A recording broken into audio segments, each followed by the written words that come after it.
Chris Bellato Field inside the Barnett Athletic Complex here on the campus of Florida Southern College in Lakeland, Florida. Welcome to Florida Southern College softball. Today it'll be the Mocs against the University of Tampa in a Sunshine State Conference doubleheader.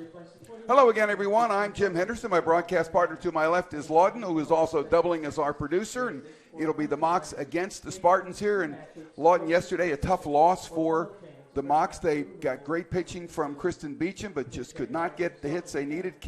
Lost by a 2-0 count. That's right, Jim.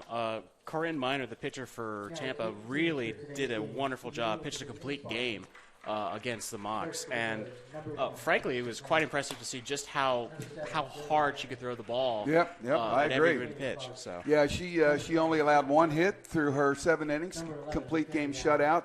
And the Spartans moved to 17-5 overall with that win, 8-2 in the Sunshine State Conference. Florida Southern lost its 6th straight.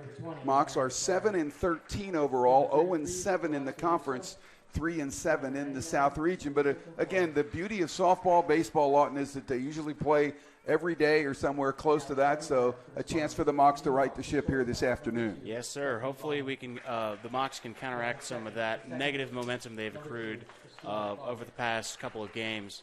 Haven't won a game since Western Ontario, what, a week ago? Yep. Yeah, so they need to step it up, hopefully. Well, one thing, too, at this time of year, it's spring break here at Florida Southern, and, I'm sure that the girls would like to be home probably, like most athletes would, but we know that most of the athletes are here, including the basketball teams, the winter sports, so this is a time for students to relax, but athletes really have to work. Yes, sir. The campus is pretty much on break, and it's been empty for the past week. Most of the people who have showed up to the games have been family, friends, and locals who just want to see a good game. Unfortunately, the Mocs have not necessarily had a break to rest and recover. So, well, Florida Southern hitting .245 as a team, not a really bad average, and a 3.86 earned run average. They would probably like that to be a little bit better, but still in all, they have had chances to win here today. And now let's meet the home team. Yeah, they have had chances to win games, but either the pitching has been good and the hitting hasn't, or the hitting has been right on target and the pitching hasn't. They just can't seem to put a complete game together, and in softball you've got to do that. Yeah, it's hard to do that, especially when you're facing a team that is pretty good, especially like Tampa. Tampa's record is one of the best in the conference. It's actually third best in the Sunshine State Conference. So if you're facing a really good team, you can't necessarily have one side really good and the other side not. You have to be able to at least have some par of both sides of the ball in order to have a successful game. Yeah, absolutely. The Mocs, as we mentioned last night, are 3-5 in one-run games this season, but 4 of those 5 losses have come of late in 2-run losses. Let me just add them up here. It looks like 1, 2, 3, 4 2-run losses. And again, there have been 2-0 losses. There was an 11-9 loss. So they just can't get it all together. Yeah, it's been a very unfortunate season for the Mocs as of late. So we see both teams are being introduced. Tampa has been introduced. The Mocs are being introduced right now, and the Mocs are heading out to their positions, which we will pick up for you momentarily here. Our game is just about ready to get underway. Again, it is a doubleheader, 2 scheduled 7-inning games, and the second game will start probably around 20 minutes or so after game 1 here this afternoon. A perfect day, absolute perfect day for any kind of athletic event outside here in the state of Florida. 61 degrees, a little bit of breeze blowing from right to left here at the Chris Bellato Field. And by the way, Coach Bellato, 1,333 wins in her career. Let's go ahead and take a break. We're back with the lineups after this on the Sunshine State Conference Digital Network.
Well, here's the starting lineup today for the University of Tampa Spartans, head coached by Leslie Cantor. The shortstop, Steph Ballmer, will lead it off. She'll be followed by the second baseman, Christina Clawberg. And then we'll get the center fielder today, Corinne Miner. She was the pitcher here yesterday for the Spartans. Today's pitcher is Mariah Galehouse. She will bat in the cleanup spot, just where she did yesterday.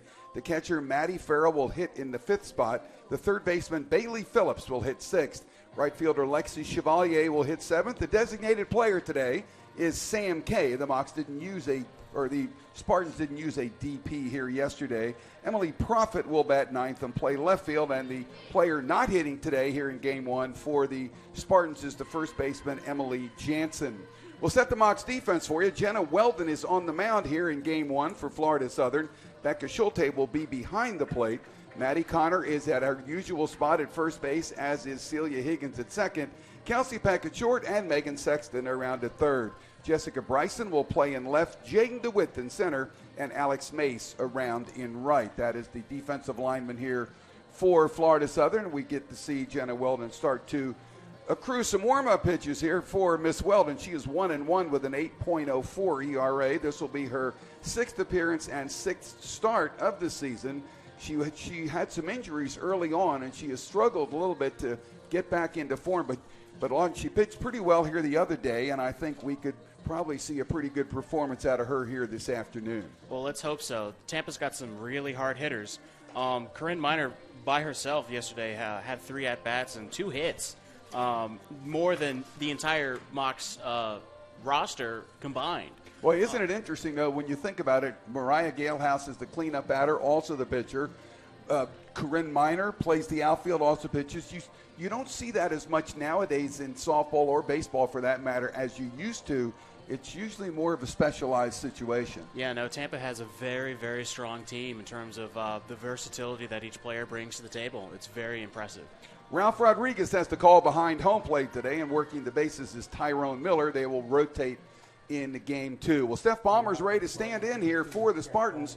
Our game just about ready to get underway. Sit back, relax, and enjoy Florida Southern College women's softball right here on the Sunshine State Conference Digital Network. Ballmer, a 301 hitter with no homers and 7 runs batted in, had 1 hit in 4 tries yesterday. Jenna Weldon about ready to go here. Here's the first pitch, and it will come in low for a ball, and the count is 1-0. It's Ballmer, Clawberg, and Miner here for the Spartans in the top of the first inning.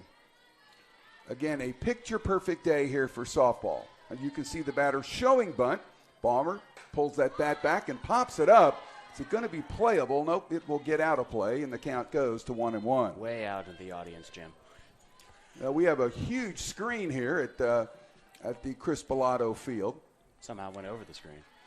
Yeah, we saw one last night. We don't see too many. Most of the time, we're duck and covering when it hits the screen coming back our way. Here's the 1-1. That's a little chop fly ball down the line and left. It's just foul and out of play. So the count is 1 ball and 2 strikes. And boy, Lawton, that is not the way the Mocs would have wanted to start. Little pop-up that just almost had eyes and got into the right spot. Yeah, a little bit to the right, and that would have been absolutely perfect swing. But nope, just the wind actually worked against Ballmer on that swing. So it counts 1-2 here on the Spartan shortstop. Once again, always showing bunt. Hasn't done it yet. That pitch comes in high. Check for a swing, and the field umpire Tyrone Miller said did not go, and the count's 2-2. It's close, though. Very close to the swing. 2 balls, 2 strikes here on Ballmer. Game just underway, top of the first. Pitch by Weldon is hit in the air to left field. Bryson will come in, and she will be there and make the catch for out number 1. Again, the wind is blowing a little bit right to left here today, Lawton. It's opposite of what it was yesterday. And usually for a team that has many right-handed batters as Tampa, if they get the ball up into the wind, they can get it a long way. Yeah, you just got to connect on the ball very solidly, and that wind will take it as far as you want it to go. So here's Christina Clawberg. She's a .264 hitter with 11 RBIs, and she takes the pitch for a ball, 1-0. Clawberg yesterday was 1 for 4, scored a run. 1 down, top of the first. Game just underway. Next pitch is fouled off to the right and out of play, and the count goes to 1-1. Way out into the audience again. decent crowd on hand here. Again, it'll be filling in as the day goes on. We have a doubleheader for you, as we mentioned. It's also Alumni Weekend. Yes, it is. Alumni Weekend. We heard a lot of alumni being announced yesterday. 1-1 pitch. Now, that would have come right to us, I think, or maybe it had gone over our heads. What do you think? Shoot, I left my glove at home. Well, we are just to the right of home plate and up a little bit, but the screen is well above us. So unless there's a hole in it, and I don't see one, I think we're okay. Well, if they keep hitting the ball into the netting, there will do be some a damage. Hole. Yeah. It's true. Here's the pitch by Weldon, and it's hit hard, foul down the line and left. And again, the Spartans hit a lot of those last night too. The bullpen down there for the Mocs could have been real active down there with somebody catching some fly balls. Yeah, those are what my father would refer to as look out balls. Yeah, that's right. That's right.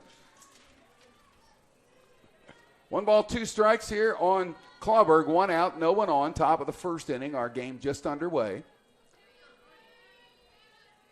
Weldon looking for her first strikeout of the game. Pitch is hit high into the air in left center field. DeWitt will get over there and will come up and make the catch for out number 2. And Lawton, it looked like on that ball, I thought it was going to go further than it actually did. It looked like the wind actually held it up a little bit. Yeah, it had some power behind it, but the wind really caught it. This wind seems to really be playing with the balls in the air today. So here's Corinne Miner, the center fielder, a .316 hitter. She has 2 home runs for the season, 13 runs batted in. As Lawton mentioned, she had a couple of hits here yesterday. 2 outs, no one on here in the first, and that Weldon fastball is on the inside corner for a strike. It's 0-1.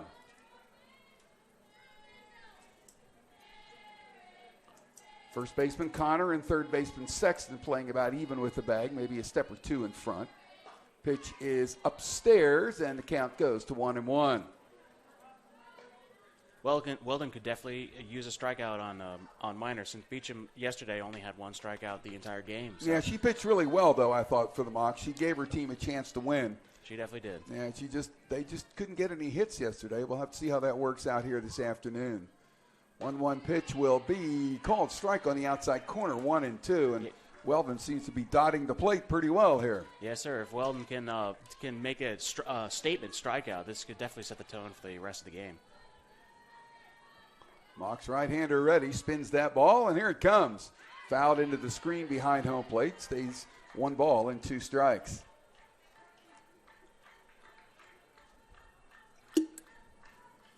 Spartans won here 2-0 last night.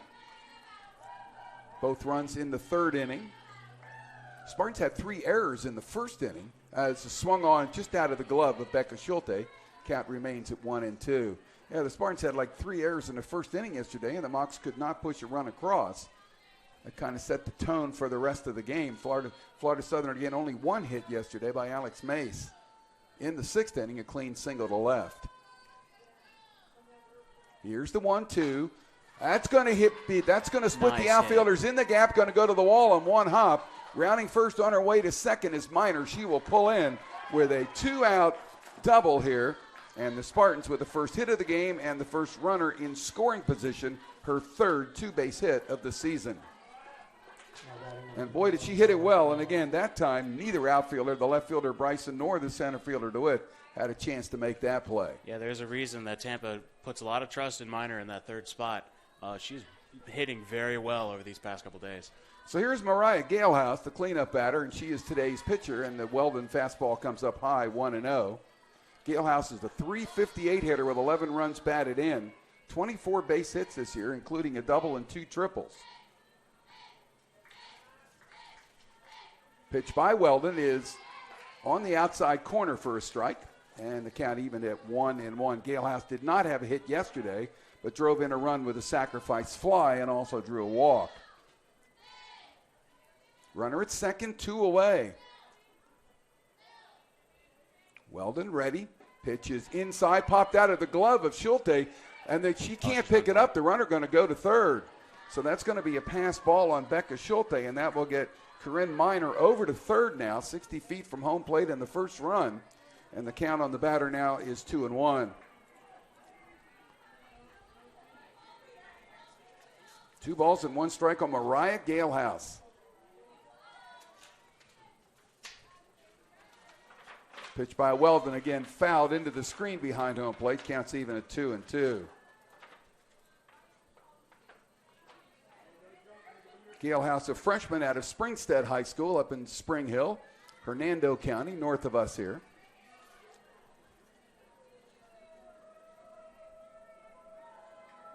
Weldon looking for the strikeout, get out of the inning. 2-2.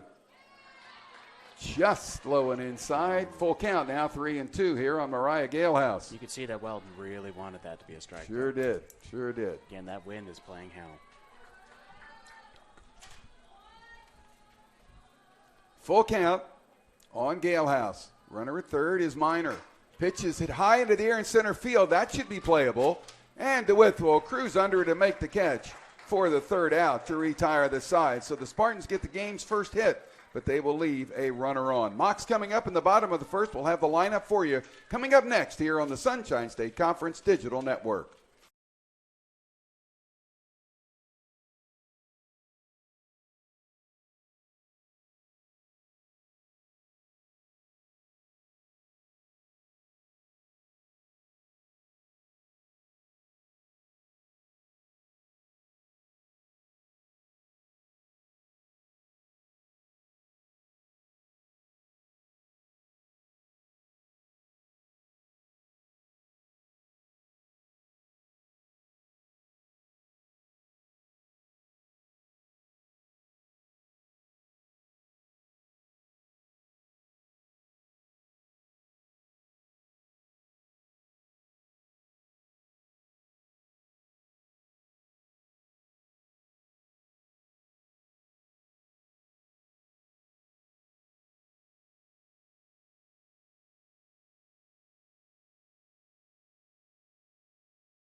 Here's the lineup for the Mocs. Jessica Bryson will start it off. She's in left field. Jaden DeWitt, the center fielder, will hit second. Megan Sexton, the third baseman, is batting third. The designated player today here in game one is Kenzie Green.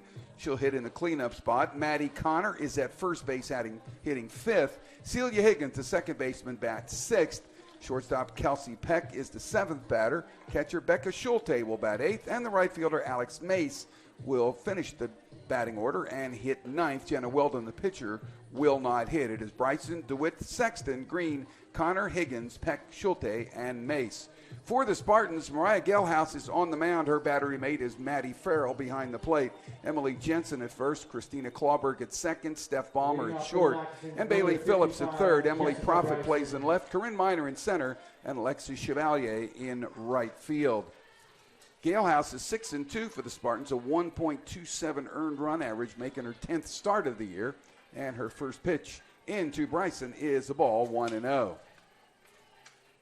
Bryson comes in hitting .302, 16 base hits, double, triple, and home run.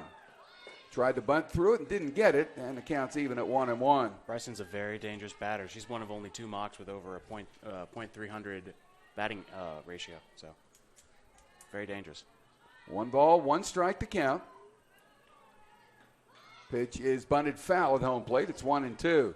First baseman Jensen, third baseman Phillips coming in quickly there. Second baseman Clawberg heading over to first to cover for the Spartans. Count is 1-2. Pitch to Bryson is hit in the air to left field, but played her perfectly is Emily Prophet, and Bryson is out number 1 here in the bottom of the first inning. So to get Jaden DeWitt to the plate. She is the Mocs center fielder, hitting .217 so far this year. 2 runs batted in. Got off to a little bit of a slow start, starting to get it back a little bit. She has had an outstanding career here for the Mocs so far, hitting .283. First pitch is a called strike, 0-1.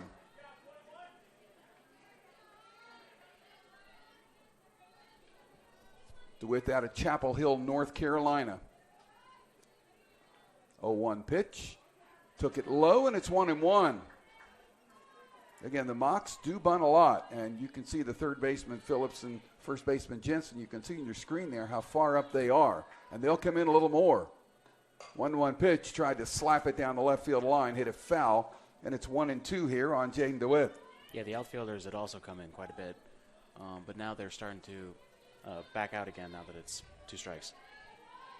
Wind blowing from right to left here, but so far has had no effect on the game, except to hold it up. There's a little soft liner in the left. That gets down for a base hit. Nice hit. And Jaden DeWitt on at first with the Mocs' first hit of the game. And boy, Lawton, it feels good. Took the Mocs into the 6th inning yesterday, and they come out firing today. Yes, sir. Very well-timed hit for Bryson.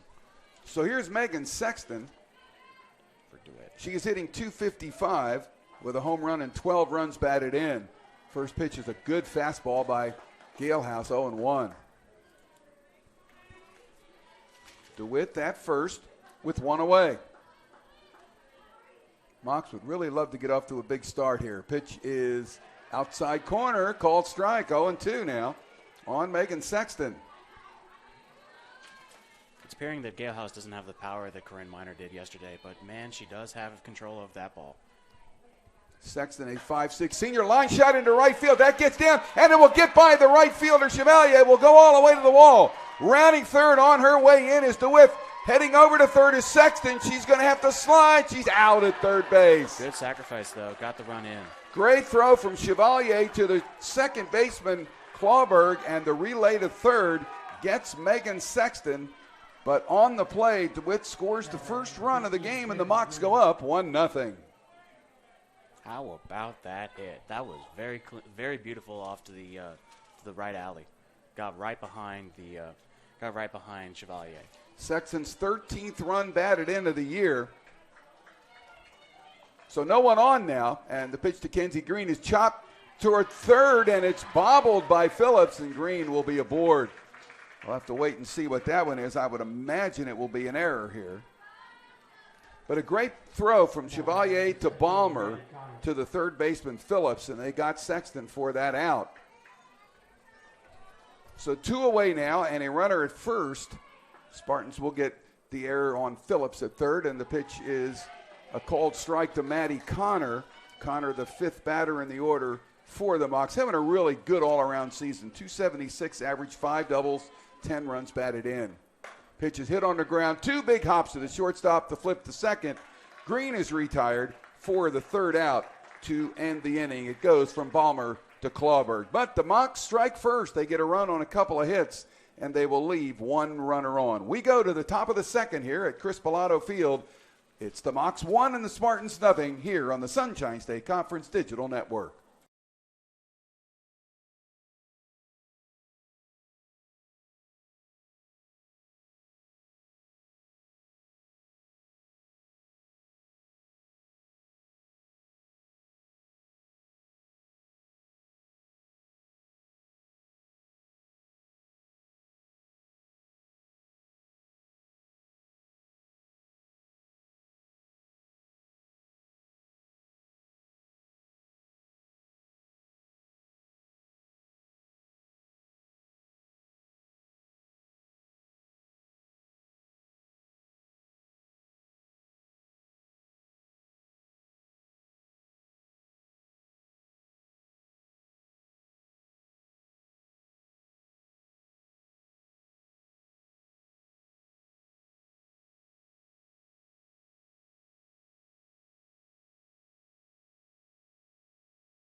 Welcome back to Chris Pilato Field. We get ready for the start of the second inning. Mocs with a run in the bottom of the first. An RBI double by Megan Sexton that scored Jaden DeWitt, who had gotten one with a base hit earlier in Lawton. It really feels good to get the Mocs off and running here in this first game. Yes, sir.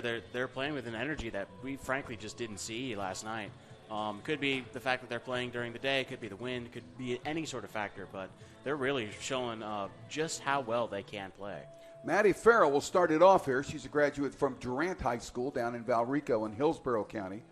She is the catcher for the Spartans, and she's one of the better ones in the Sunshine State Conference. And it's interesting that she is 3rd overall in putouts so far this season, also 3rd in sacrifice bunts. Now, there would be no sacrifice here, and she is 4th in caught stealing, so people do not run on her when they get on base. It's Farrell, Phillips, and Chevalier here in the second inning against Jenna Weldon.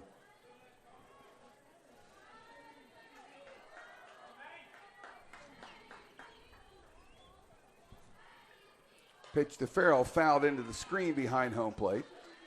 And the count is 0-1.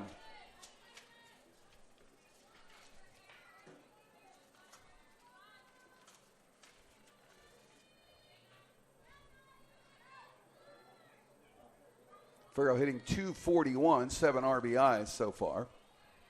She didn't get a hit last game, though. So Pitch will be a called strike, and it's 0-2 now on Maddie Farrell.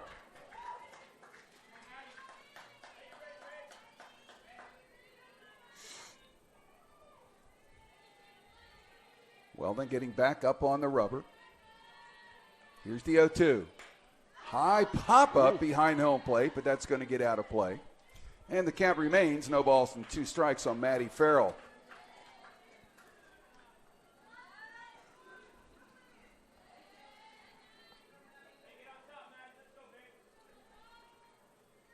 Weldon taking her time out there. no rush. Getting back in. The Mocs have all the momentum in the world at the moment. 0-2 pitch is a called strike 3 changeup. Boy, a great pitch by Jenna Weldon. Her first strikeout of the game and the first out here in the top of the second inning. So to get Bailey Phillips to the plate. She is the Spartans' third baseman. And for the year, she is a 170 batter with 2 home runs and 7 runs batted in. Doesn't have a lot of hits, but can hit it a distance. First pitch to Phillips, right down there. Boy, Weldon looks really good right now. 0-1, the count. Weldon's already tied Kristen Beecham for the amount of strikeouts she had last night, so this is definitely an improvement already. We'll see if this carries over to an improved performance today. Pitch will hit the batter, and that will get Bailey Phillips down to first base. So that's not what Weldon wanted for sure. Runner at first, 1 away now. And that will get Lexi Chevalier to the plate. Weldon's strikeout, by the way, was her 10th this year and the 74th in her Mocs career. So here is Chevalier. Runner at first.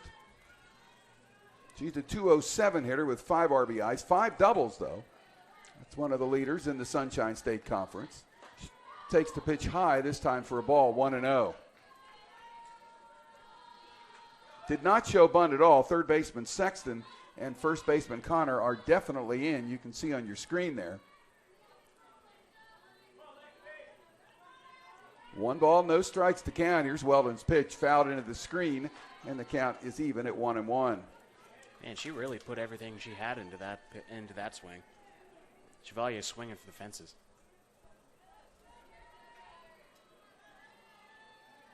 One ball, 1 strike on Chevalier. Pitch is fouled right back into the screen, and we might have had a shot at that one. I don't know, might have been a little low. A little low, yeah. Definitely some people. Yeah, but you could lean out. Especially in baseball, they have these big nets and stuff in the press box. They just hang them out and see if you can get one. Well, unfortunately, I think I left my large net at home. Yeah, okay. Me too. 1 ball, 2 strikes to count here on Chevalier. Pitch by Weldon will be outside and high, 2-2.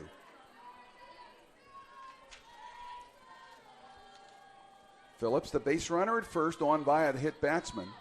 1 away. Here's the 2-2. That will be inside. Counts full now, 3-2. Looked like Weldon really wanted that one. Yeah. That would have been her second strikeout in just this inning alone. 3 balls, 2 strikes to count. Here's the payoff. Popped up into the screen again. And we'll do it one more time at 3-2.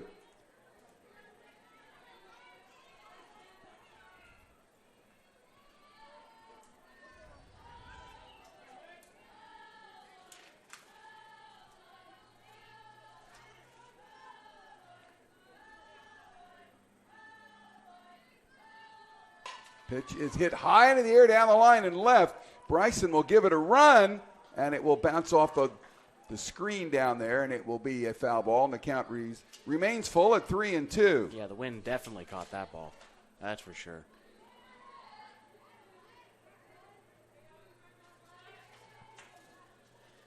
One away, runner at first.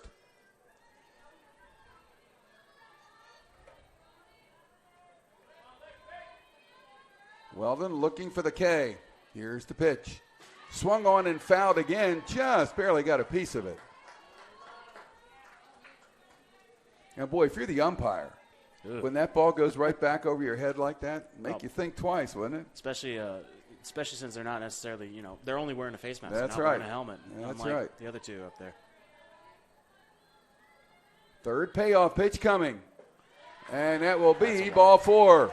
So that will put runners at first and second. First walk given up by Jenna Weldon. That will get the designated player for the Spartans today, Sam Kay, up. She did not play in the game here yesterday. She is a senior out of Watchung, New Jersey. And you can see Megan Sexton, the Mocs third baseman, and Maddie Connor, the first baseman. They're in pretty far. This is definitely a bunting situation, that's for sure. Taken for a strike, 0-1. Kay for the year has only been up 3 times, but she has 2 base hits. Or check that, she's 2 for 5 overall. Pitch is on just outside 1-1. If Kay's able to get a solid piece of the ball, the wind would definitely help her since she's batting left-handed. 1 ball, 1 strike to count. Phillips at second, Chevalier at first. Mocs trying to get out of a little jam here in the second. Pitch is swung on and missed. Count is 1-2. It looked like she wanted to call timeout. She was not granted timeout by home plate umpire Ralph Rodriguez. So the count's 1-2.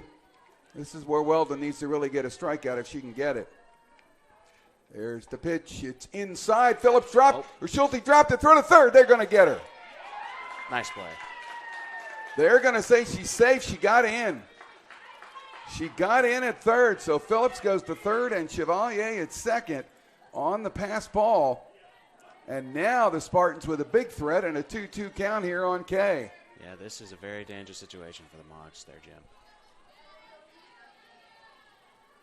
Here's Weldon's pitch. Ground ball towards short. They're going to throw it home, and they got her in a rundown.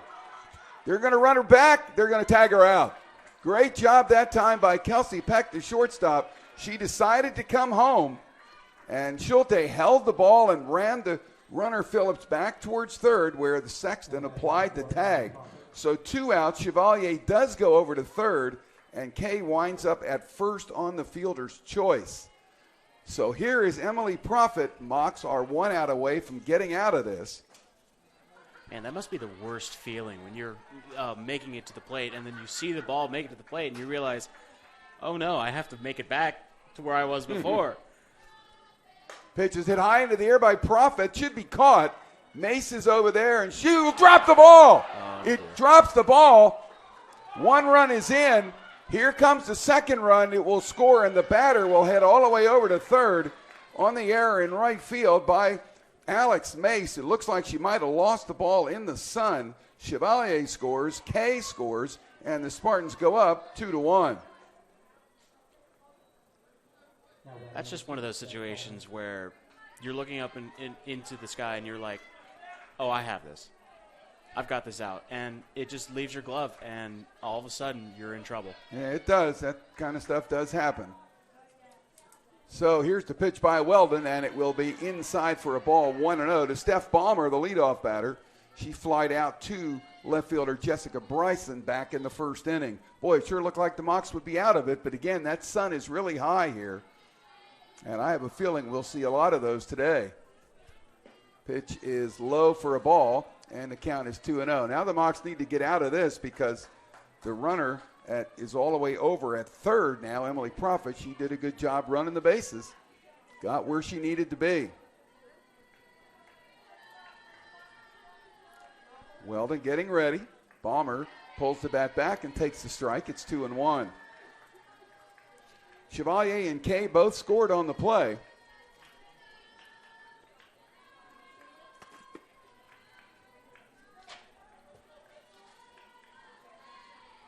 Weldon comes set.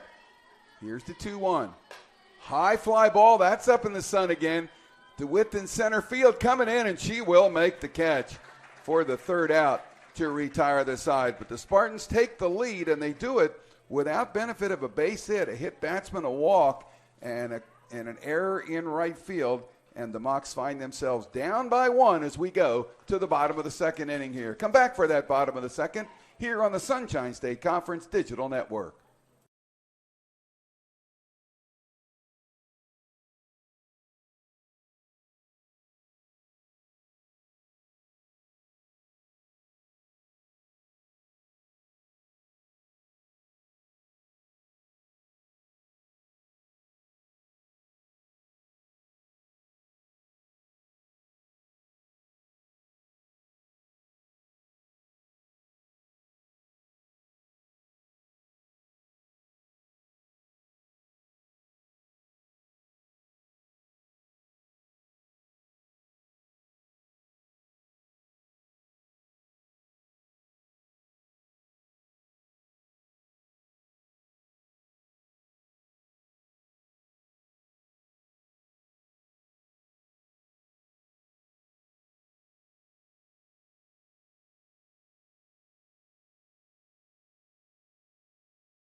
Celia Higgins starts it off for the Mocs here in the bottom of the second inning. Pitch is a called strike, 0-1.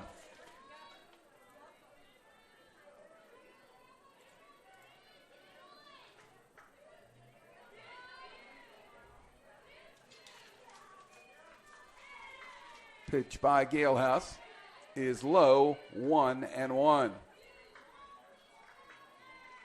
Higgins hitting 196 with 3 runs batted in so far this season. Second baseman for the Mocs. There to change up, and that will be a called strike, and it's 1-2. Shortstop Kelsey Pecks next, and then Becca Schulte, the catcher, here in the home half of the second.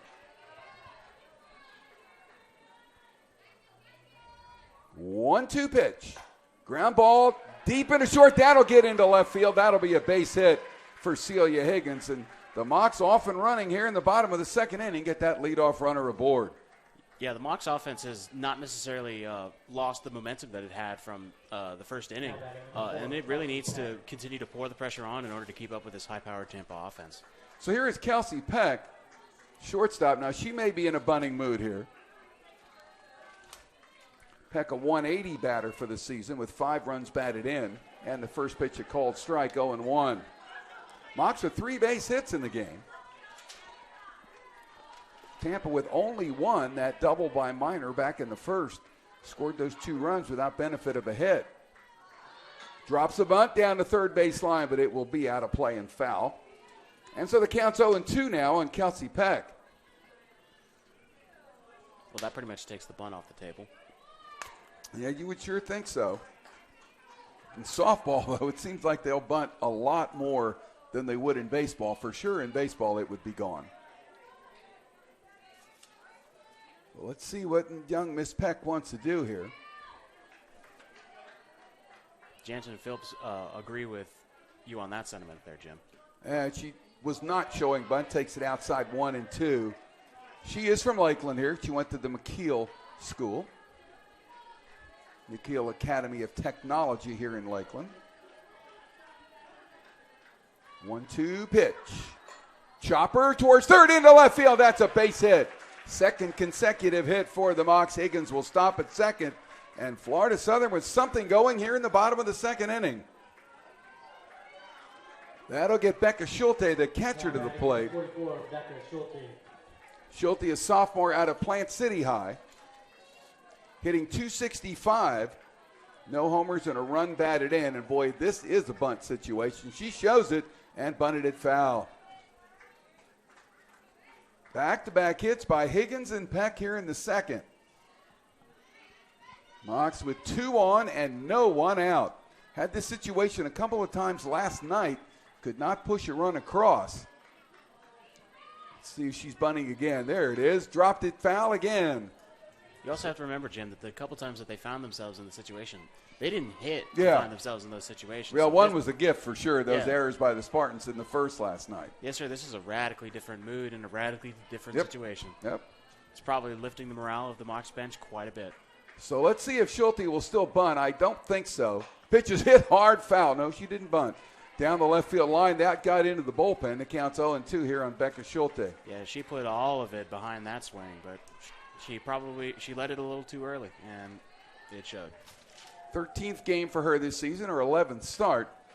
She and Kenzie Green usually split the catching duties. There's a shot again the other way, down the line and right. Boy, the Mocs bats are swinging really well today. Yeah, Tampa has a pitcher warming up the bullpen, and she had to quickly get out of the way. Get out of those. Well, let's turn her out as fair play. It's always going into the Mocs bullpen. It's the first time we've seen it down there.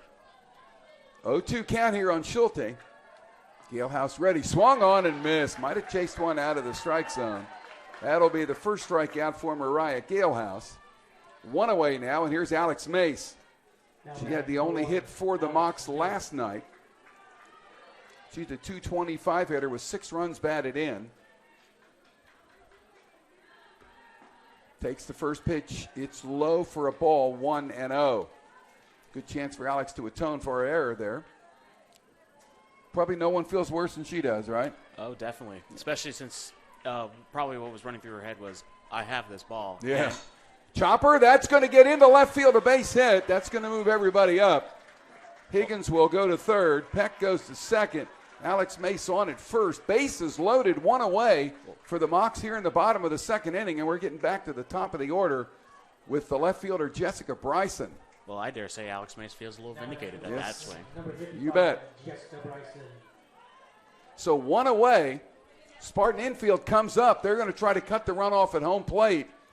Remember, it is a force there. Now, Bryson flied out the left field to Profit back in the first. She's 0 for 1. Pitch by Galehouse. Swung on. Ground ball, base hit into right field. That's a run. That will get a run in. All runners will move up. An RBI single for Jessica Bryson, and the Mocs have tied it up. Higgins will come in. Peck will go to third, and Mace will go to second. Bases still loaded, and that's still only one away. The momentum is off the chain at this point for the Mocs. They have to keep riding this high hand as long as they can. So here's Jaden DeWitt. She single scored a run back in the first. 6 base hits already for the Mocs. Pitch is outside for a ball, 1-0. Spartan infield again is up. They're going to try to cut the run off at home plate, and they do have the benefit of a force out if they can get a ground ball. Here's the 1-0. Chopper to third. That will be a throw at home. That will be an out, and all runners will move up. So Peck is erased at home plate. It goes from the third baseman Phillips to the catcher Farrell. That is the second out on the play. Mace goes to third, Bryson to second, and DeWitt on at first on the fielder's choice. So here's Megan Sexton. She had a double RBI back in the first inning, hit it to right field, split the 2 outfielders out there, got it past Chevalier in right field. Well, she could use one right now. Pitch to Sexton is called strike, 0-1. Yeah, if you're Mariah Galehouse, you're breathing a sigh of relief that you managed to get Kelsey Pecks out very quickly without her scoring another run. And you're probably very nervous right now. Here's the 0-1. Pitch is on the, no, I was going to say on the outside corner. It was not. It's 1-1. Mace at third, Bryson at second, DeWitt at first. 1-1 pitch. Swung on and missed. Looked like that might have been out of the strike zone. 1 ball and 2 strikes to count. Well, we saw her power in the first inning. We know she can get it out there. Here's the 1-2. Just outside. And boy, Galehouse wanted that one. You could see her kind of just shrug when that ball sign came up. 2-2, 2 outs and the bases loaded. What's the score? 2-2. Bottom of the second. A lot of deuces, you bet. Pitch is chopped foul. Good job by Sexton to hang in there on the changeup.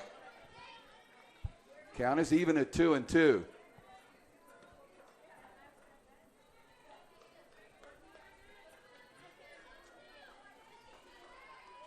Big pitch by Galehouse. Outside, full count. Now no place to put her. This is where the stress really mounts for Galehouse. Let's see how she handles it.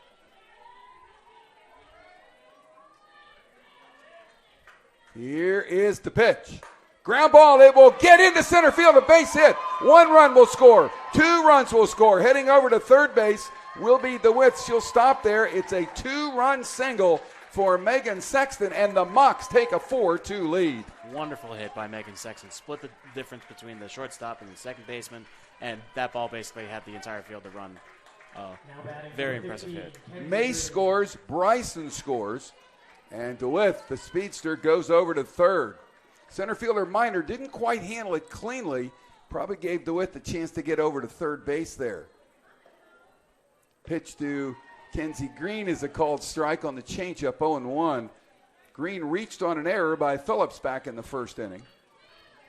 Was forced out at second to end it. 3 spot here in the second for the home team. Mocs bats are working here this afternoon. Pitch by Gale House. Ground ball, base hit into right field. That will get to within. Do they get her out? No. Boy, that was close. That was close. The right fielder Chevalier tried to throw out Kenzie Green at first base. Did not get it. The run will score. DeWitt will come in. Green will get an RBI. And Megan Sexton will move to second base. 9th batter in the order for the Mocs coming up here with Maddie Connor. A 3-run lead here now for Florida Southern. Pitch to Connor is low for a ball, 1-0. Well, the Mocs bats are really working well. Gale House came in 6-2 with a really good ERA, only 1.27. Yeah, if you're the Mocs, this is exactly what you need to reinvigorate your bench. Called strike, and the count is 1-1. Well, it's just good to see him hit. You know, last night they just couldn't get it going against Corinne Miner. And I would think, I'm just guessing here, but I would think we might see Miner in that second game here for Tampa. Pitch is hit. Pop up behind home plate. It's going to be grabbed there by the catcher, Maddie Farrell. And so the inning will come to an end. But, boy, what an inning for the home team. The Mocs will score 4. They had 5 base hits in the inning, and they are going to leave a couple of runners on. We go to the third here at Chris Pilato Field. It's the Mocs by 3 over Tampa here on the Sunshine State Conference Digital Network.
Heart of the Spartans order here as we get set to play in the top of the third inning. Boy, that bottom of the second for the Mocs.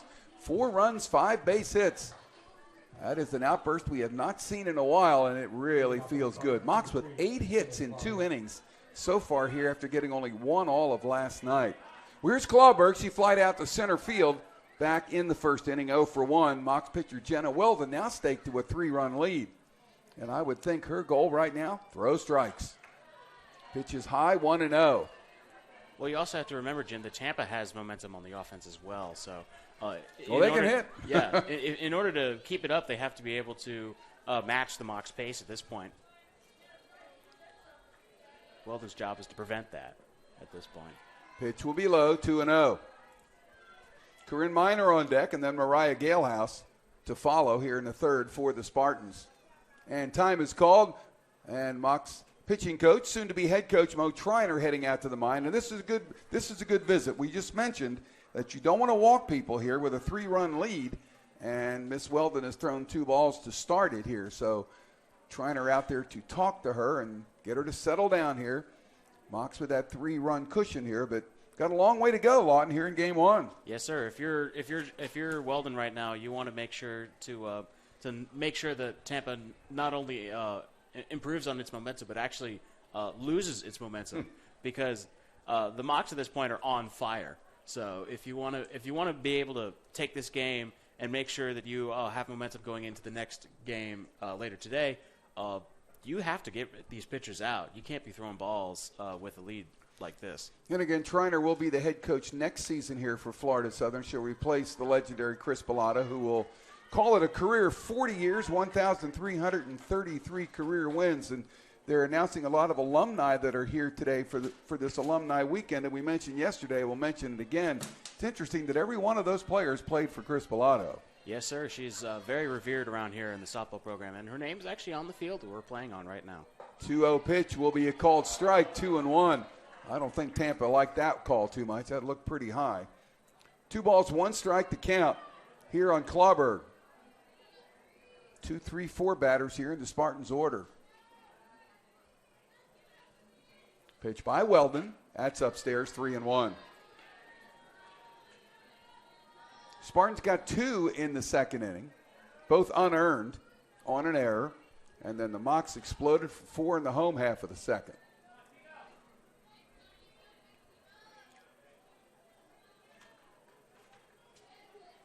Here's the 3-1.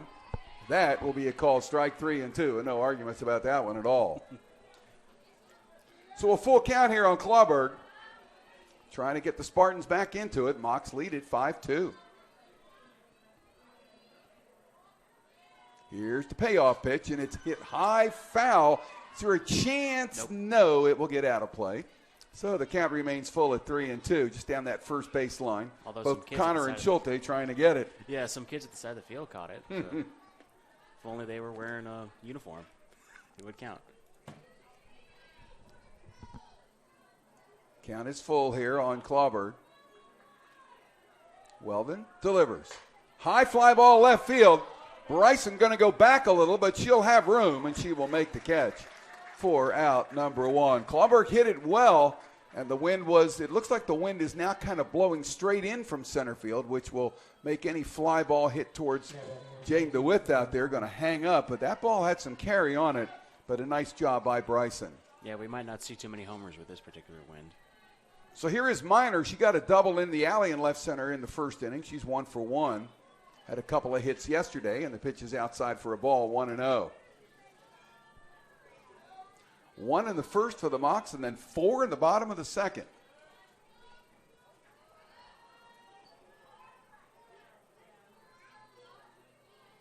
Pitch by Well, good changeup. Ooh, did not call the strike. Looked good. Counts 2-0 here now on Corinne Minor. Yeah, Weldon didn't like that one. She just walked back to the back of the circle. 2 balls, no strikes here on Minor. Pitch by Weldon will be low, 3-0.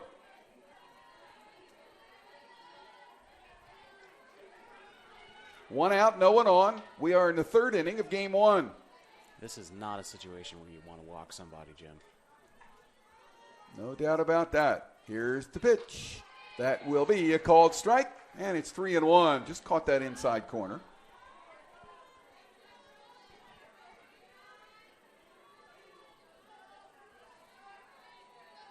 Three balls, 1 strike.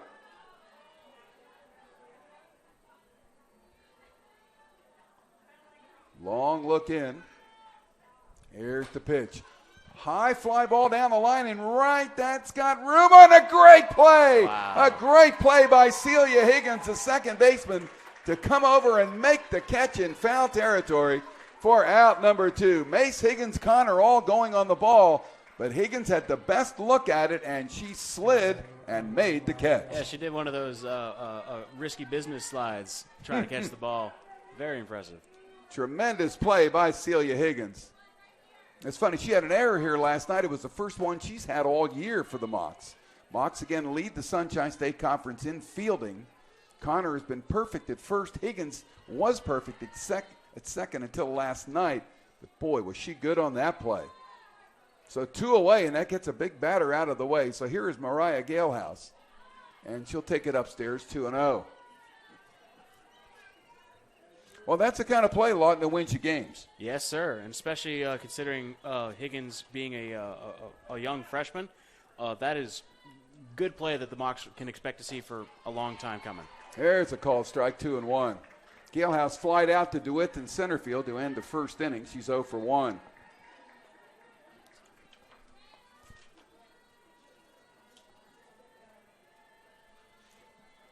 2-1 pitch is hit hard into center field. That's a base hit by Mariah Galehouse. DeWitt will get it back in. So the Spartans get a base runner here. Hit number 2 in the game for Tampa. Miners double in the first inning was the other one. Here's Maddie Farrell, the catcher. She struck out to start the second inning. She's 0 for 1. That's about as good a hit that Galehouse could have asked for in order to get on base. Well, certainly no chance for Weldon to get that one. That thing was by her before she knew it. Good job by DeWitt in center. One thing we're seeing today is, as we're getting a chance to see a lot of hits, a called strike 0-1. The one thing we're seeing is that the outfielders for both teams doing a pretty good job of picking up what are pretty fast ground balls coming at them out there. Yes, sir. These both teams are pretty powerful hitters, that's for sure. And it's not necessarily a very easy thing to pick a ball. It's 0-1 pitches it high in the air in the left field. Bryce is going to go back. She's got room, and she will make the catch. For the third out to retire the side, Galehouse was running on the play, but she had to stop as the Spartans are out in the third. They get a hit, and they leave one on. We go to the bottom of the third. Mocs lead it by 3 here on the Sunshine State Conference Digital Network.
We go to the bottom of the third inning here at Chris Pilato Field. Mocs hope to start it off right where they left off last inning. They batted around, so Celia Higgins, who got it going with a single, will start it off here in the bottom of the third for the Mocs.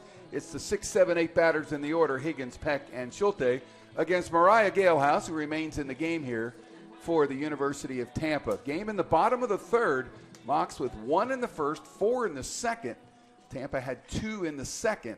It's a 3-run Mock lead. Now batting the second baseman. So here is Higgins. Celia Higgins. Yeah, the last inning for the Mocs is one of those innings that really improves batting averages and makes everyone smile.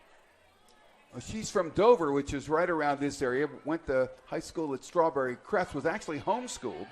Takes a strike 0-1, and it's interesting. She sort of Strawberry Crest right on I-4 heading back towards Tampa and coming out here. Not very far from here at all. 0-1 pitch to Higgins. Chopped over the mound and will get into center field. Good effort by Clawberg. She couldn't get it. And the second base hit in as many at-bats for Celia Higgins. And that's a good sign for her because she came in a little under 200. She is really on fire here today. Yes, sir. 2 hits for the young sophomore. Really shows what a gem that the Mocs have found. So here is Kelsey Peck. She got a hitter last time up. Pitches outside for a ball, 1-0. 9 base hits in the game here. We're only in the bottom of the third.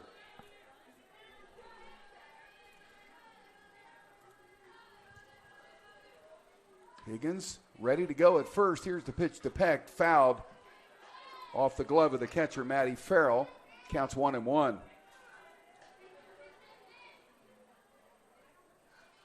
Oh, what a difference a day makes, huh? That's for sure. Well, the Mocs have not necessarily been playing well at night all season, so they've been much better at day games. 1-1 pitch is way outside, 2-1.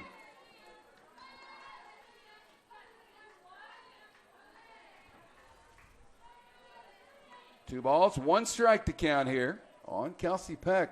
Higgins at first, no one out. Change up, that's a good one, 2-2. Nice pitch by Mariah Galehouse.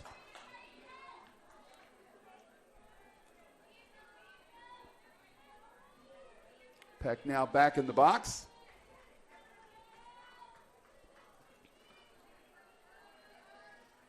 Here's the 2-2. High foul ball out of play on the right side, and the count remains even at 2 balls and 2 strikes. Mocs will have another Sunshine State Conference 3-game series next weekend, a Friday night game here against Eckerd, and then a doubleheader on Saturday. Midweek doubleheader here against Minnesota Duluth on Wednesday. 5 and 7 p.m. starts. I wonder where they're from. 2-2 pitch, quick throw to first, and that will get Higgins back in time. And the count goes full now to Peck.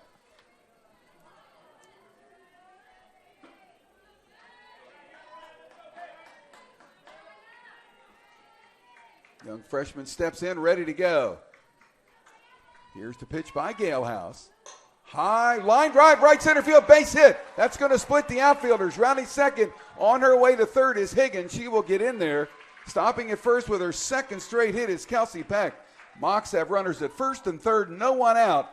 And Leslie Cantor calls time, and that's going to be it for Mariah Galehouse. We've got Sam Kay coming out of the bullpen for Tampa. So we'll talk about her when we come back. Let's go ahead and take a 30-second break. Mocs with runners at first and third, no one out, bottom of the third. Spartans will make a pitching change here on the Sunshine State Conference Digital Network.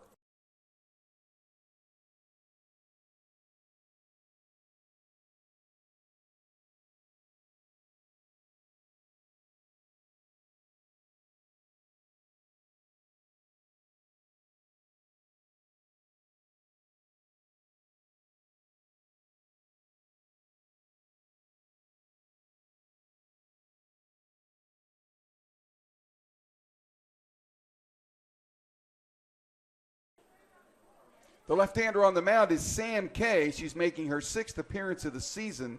She has made 1 start, no record for the Spartans, 3.36 earned run average.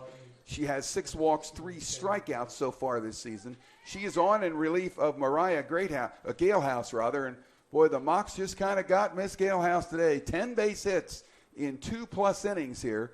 Mocs with runners at first and third, no one out. Becca Schulte will be the first scheduled batter here, and boy, things right now have really looked good for this Florida Southern team. And, you know, I guess after you lose a few in a row like that, somehow you're going to get it done. And they are doing it so far here today, but got a long way to go yet. Yes, sir. There's still plenty of softball to be played, that's for sure. But the momentum that the Mocs have built up is really helping their cause right now.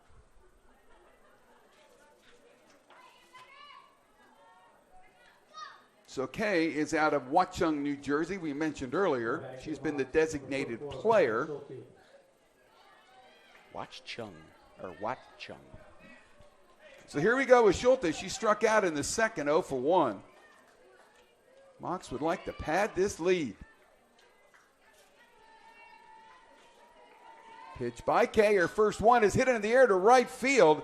Chevalier is there. She'll make the catch. The runner will not go. And, they have the runner hung up. Now let's see if they're going to get the runner down. Going to go to first. She'll be back safely.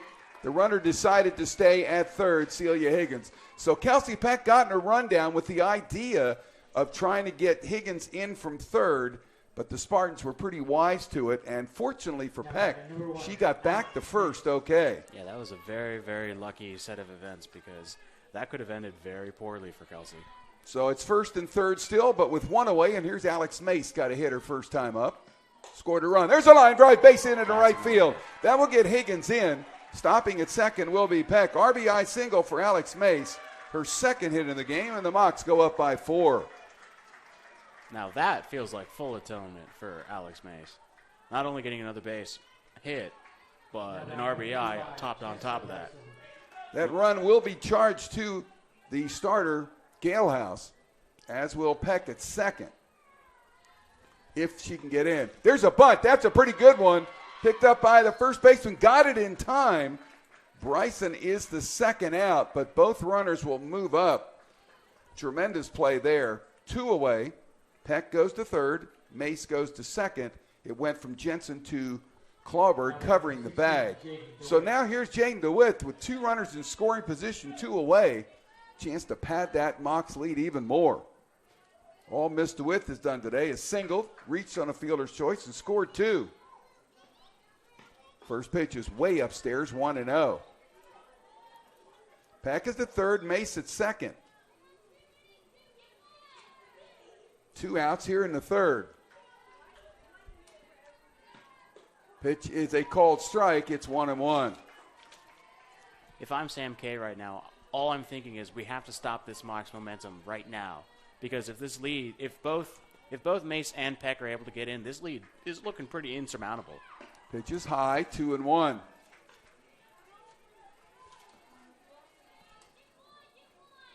Mocs with 1 in the first, 4 in the second, 1 here in the bottom of the third. Pitch by Kay. Hard ground ball towards second. Got to hurry. Did they get her? Out at first base. Nice throw by Clawberg. Jensen stretched it out. DeWitt is out, and so are the Mocs here in the third. But they get another run. They get 3 more base hits, and they'll leave a couple of runners in scoring position. Our game is through 3. It's all Mocs so far. They lead it by 4. Come back for the 4th here on the Sunshine State Conference Digital Network.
Our game heads to the top of the 4th inning here. Mocs with a 6-2 lead over the Spartans. Game 1 of the doubleheader here. Bailey Phillips will get it started for Tampa. She reached via the hit batsman back in the 2nd inning. Jenna Wilden will start her 4th inning in line to get a win here for the Mocs if they can hold on. Still got a long way to go. 4 complete innings left. And Miss Weldon will need to work with the lead, and that's not a bad thing. First pitch is high for a ball, 1-0. Phillips came in a 170 hitter. She's the one with the power, a couple of home runs this season. 1 ball, no strikes. Here's the second pitch of the inning, and that's way upstairs, 2-0. Well, again, this is where Mo Triner came out in the last inning to settle Weldon down. She got a little behind the first batter in the last inning. Was able to work her way out of it. Let's see if she can do it here. 2-0 pitch will be a called strike on the corner, 2-1.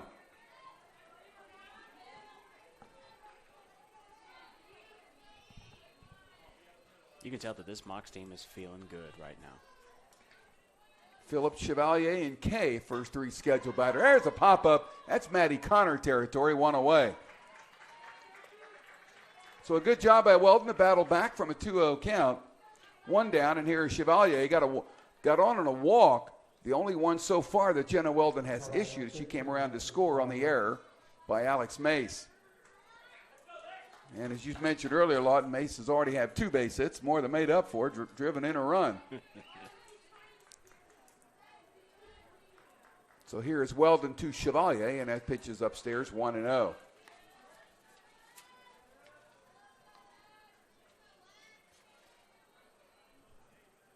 Came in hitting 207.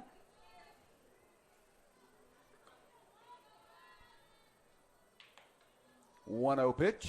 High fly ball down the left field line, but that's going to get out of play. Counts even at 1-1.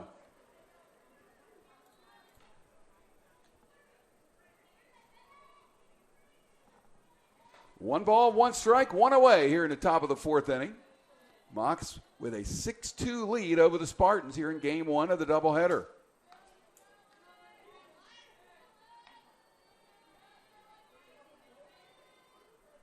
Pitch by Weldon is high, 2-1. Wind starting to blow to the left part of the field. Yeah, a little bit, going again from right to left. It's kind of been that way most of the time. Once in a while, it'll come straight in at you today. It's a beautiful day, though. I mean, and there is a little bit of wind, and it feels good. Not a cloud in the sky. 2-1 pitch is fouled down the line at third, and it's 2-2.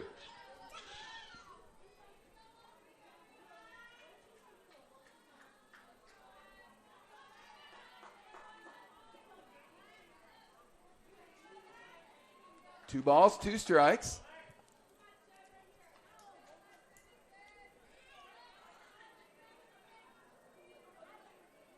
Pitch by Weldon is a called strike three, and boy, Chevalier knew it. A great changeup by Jenna Weldon, her second strikeout of the game. And that will get the now pitcher, formerly designated player, Sam Kay, to the plate. She got on in a fielder's choice back in the second, also scored.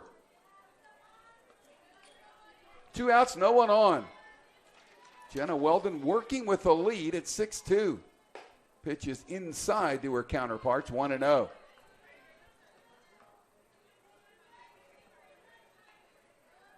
Yeah, it appears that this Tampa team has pretty much lost all of its offensive momentum. They need to find something again in order to have any chance. Pitch is outside. It's 2-0 now on Sam Kay.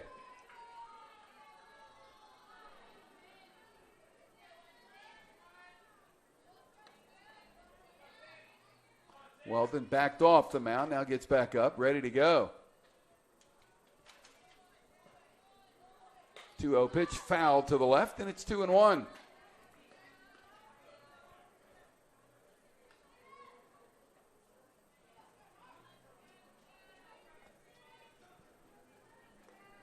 See people in the stands with jackets in Florida in March. Don't see that too often. No, sir. It's probably because of this wind. That feels good. 2-1 pitch. That will be out. Oh, it's called strike. 2-2. Boy, you can see the batter, Sam Kay, shaking her head, say, She's probably thinking, when I'm on the mound, I better get that same pitch. She's also probably thinking she wants to drive this ball all the way out past the fence. 2-2 count. Pitch is outside, full count. Trying to keep it away from the left-handed hitting Kay. In fact, I think she's the only left-handed hitter they have. I'd have to look at that. Currently in the batting order, yes, sir. Kay is the only left-hander. And she is the only player in the order today who didn't play yesterday. Foul ball, and the count remains full at 3-2. Emily Profit on deck if Miss Kay can keep it going here for her team in the fourth.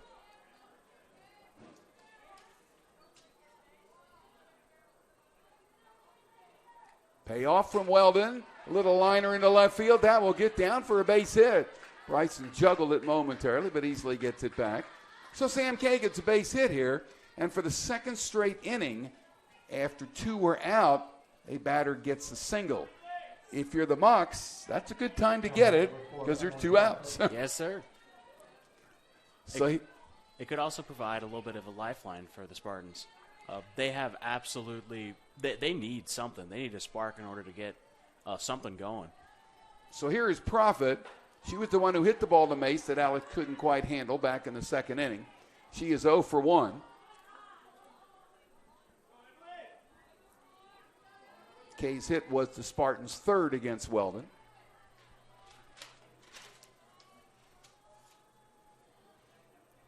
One 0 pitch comes in low. It's 2-0. 2 balls, no strikes here on Emily Profit. She's ninth in the order for the Spartans. So Steph Ballmer, the shortstop, is on deck. They get back to the top of the order.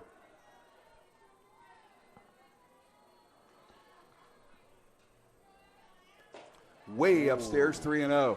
That almost hit her.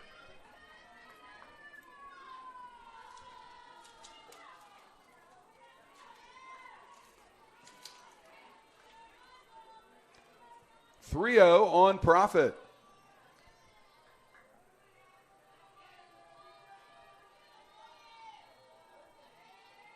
Pitch by Weldon will be right there, 3-1. It's funny in baseball, softball. If it's 3-0, it seems like the next pitch is always a strike. And you always wonder, well, why didn't they do that before? 3-1 the count. Pitch to Profit, ground ball, that will get into center field, a base hit. Weldon could not pick it up. the width in to get it in a hurry. Kay has to stop at second. So after 2 outs, 2 singles here. And that gets to the top of the order now for the Spartans. And Steph Ballmer flied to left, flied to center, 0 for 2. And Lawton, I would say this is a key spot in the game for Jenna Weldon. She needs to get this third out, leave those runners aboard here for the Spartans. They have left 4 on so far today. Yes, sir. You could say that Weldon's thrown a few more balls than she's intending to, giving the Spartans a little new lease on life. Ballmer takes the first pitch low. It's 1-0. Mox did not want to jeopardize that 6-2 lead here. Spartans can hit. Spartans are a good hitting team. They're not 17-5 by accident.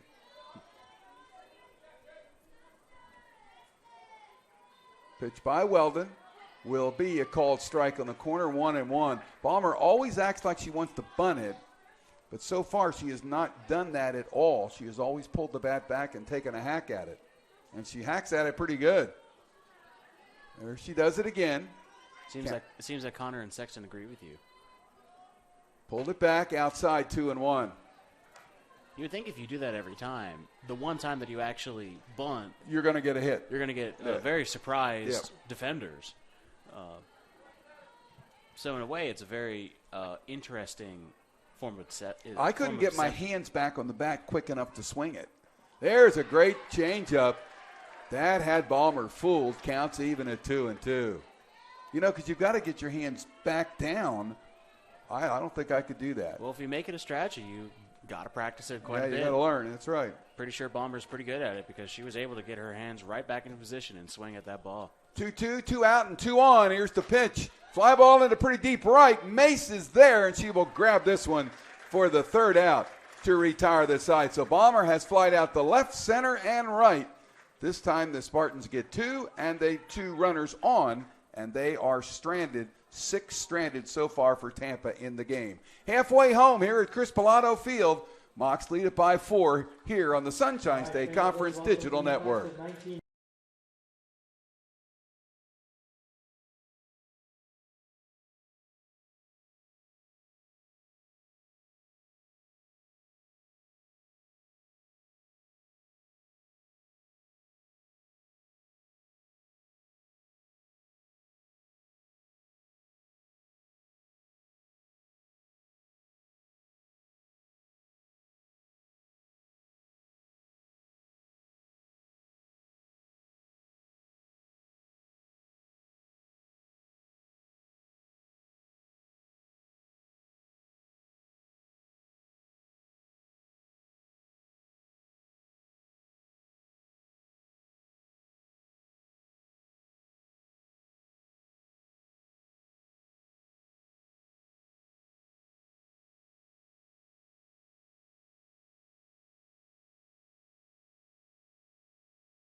Our game heads into the bottom of the 4th inning. Mox will get the heart of their order up, and that'll start with Megan Sexton.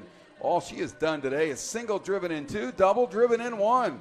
3 RBIs for Sexton here in game 1. 15 for the season as Elvis continues to play on the music. I like it. I know that's another era for you. I get that. Well, come on. You know. Well, that's the most important thing, the fact that you're singing along during the well, don't tell them that. That's Here we go. Sexton pitches a called strike, 0-1 from Sam Kay. Kay on in relief of Mariah Galehouse. Came out in that 3rd inning after the first 2 batters reached. Pitch to Sexton is swung on and missed. That's a good change up there by Sam Kay. It's 0-2 now, and Megan Sexton. Kenzie Green on deck, and then Maddie Connor to follow here in the 4th. Mox would like to add to a 6-2 lead. That's way outside, 1-2, and Miss Sexton was having none of it. 1 ball, 2 strikes to count.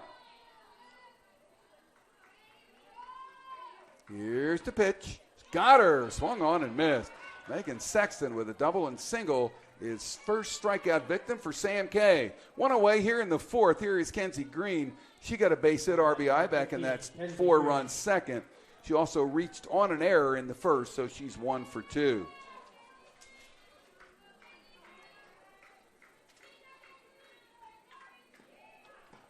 First pitch hit on the ground to second, 2 big hops. Easy play for Clawberg over to Jensen. And on one pitch, Kenzie Green is out number 2. So here's Maddie Connor. She has reached on a fielder's choice and fouled out to Maddie Farrell, the catcher. She's 0 for 2. Well, on that failed conversion, Kenzie Green finally put the entire Mocs team at 500 on the day for all their hits. 11 of 22 hits for at-bats. Pitch is outside 1-0. Well, I would think that you bet 500, you're going to win a lot of games, and every coach in America would take that average. There you go. Certainly doing them very, very well at this game. 1-0 pitch to Connor is fouled out of play, and it's 1-1. Don't forget, game 2 will follow about 20 minutes after the conclusion of this one. Mocs are going for a split of the first 2, and if they can hold on here, maybe get a chance to sweep the doubleheader. Hard ground ball. That's a base hit into right field. Let's see. Maybe not. No, she beat it out. She beat it out. Boy, you know, when the right fielder is close, Lawton, you really got to hustle down the line to first. Yeah, but Maddie Connor's got some speed and Yes, definitely beat out the pitch.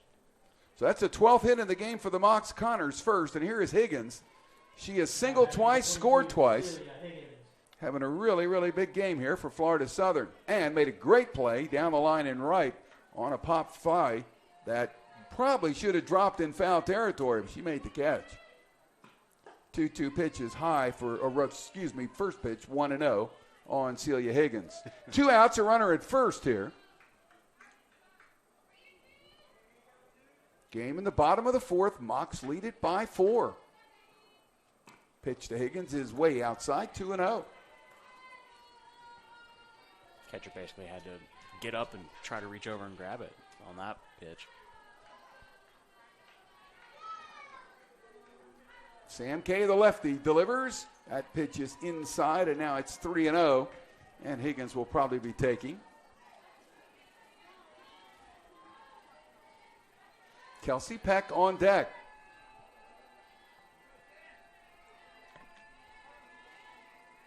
Here's the 3-0 by Kay, and that will be ball 4. So that will be her first walk. That will move Connor into scoring position at second base with 2 away and give Kelsey Peck a chance to drive in a run. She has had singles in both of her first 2 trips to the plate today. Good sign for the youngster. Had 9 base hits coming into today and 50 at-bats. Now 11 of 52, getting that average, pushing that average up. Pitch to Peck is a called strike, 0-1. Connor at second, Higgins at first. Yeah, if I'm Coach Leslie Cantor at this point, I'm starting to get a little concerned about Sam Kay as well. She's already let she's already allowed a walk and let someone else on base. This is not where they should be going at this point. 1 ball, 1 strike now on Peck.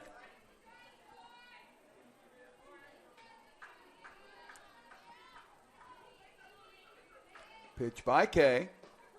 That will be a called strike, 1-2. This would be a great time for a Sam Kay strikeout.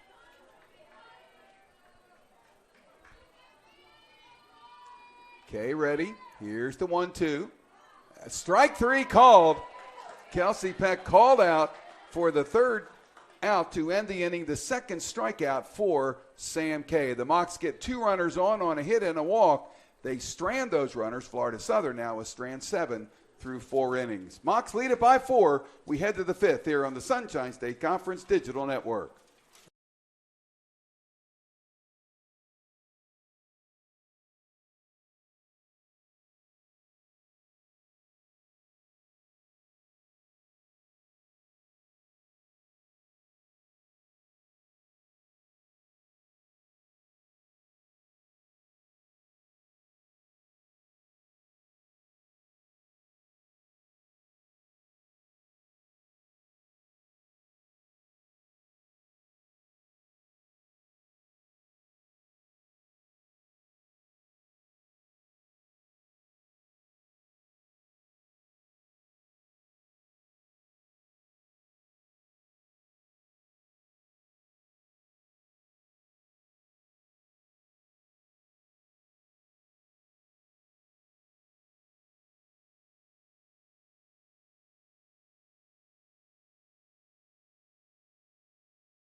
2, 3, 4 batters scheduled for the Spartans here in the top of the 5th, game 1 of the doubleheader. Mocs lead it by 4. Christina Clawberg will get it started, then Corinne Miner and Mariah Galehouse for the University of Tampa. Jenna Weldon beginning her 5th inning of work here for the Mocs. We'll see if she goes the distance here. Guess it will depend on how the game itself goes. Clawberg has flied out twice to the outfield, once to left, once to center. She is 0 for 2. Spartans are hitting the ball in the air. We mentioned earlier that Steph Ballmer, who finished the last inning, flied out to each of the 3 outfield positions. So these are 2 fly ball outs. Well, the wind isn't exactly providing favors either, Jim. It's hanging up balls as they fly out into the field. So here's Weldon's first pitch to Clawberg. That was a changeup that drops in low, 1-0. 1 ball, no strikes on Christina Clawberg. Good hitter, 264 coming into play. Pitch is hit high in the air to left field. It's going to drive Bryson back a little, but she's got room, and she'll make the catch for out number 1. So the first 2 batters for the Spartans in their order have hit 6 fly balls, which means that the pitches are probably up a little bit from Weldon and not low. If the pitches are low, you're going to hit them into the ground. So she's probably keeping it around that strike zone, maybe a little bit high. Well, here's Miner. She got a double and fouled out the second on the great play by Higgins. Called strike 0-1 here on Corinne Miner. Well, certainly all these flyouts are definitely smothering any momentum that Tampa can build up. You bet. Especially with this wind. The wind is the Mocs' friend at this point. If you can keep the ball in the air, and the ball will stay in the air. Pitch is high. It's 1-1.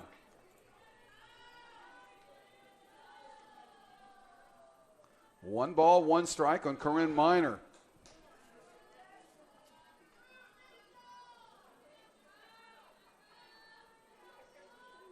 Weldon ready, and the pitch. That will be high and tight, 2-1.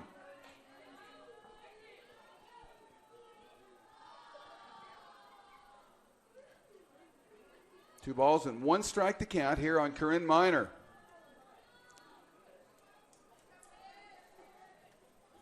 Pitch by Weldon is fouled out of play.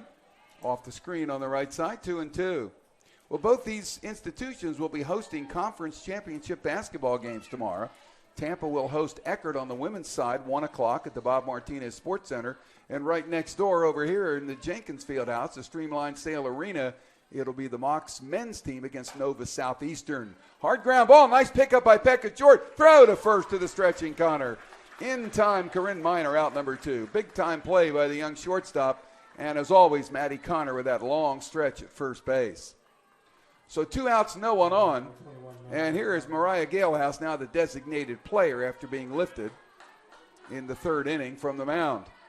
She has a single and a fly to center, 1 for 2. Pitch by Weldon right there. Strike 1, 0-1. Yeah, both those basketball games, 1 o'clock tomorrow afternoon. They should be very exciting. Yeah, honestly, I would tune into both of them if I could. Yeah, well, this one here will be really, they've played twice, they've split.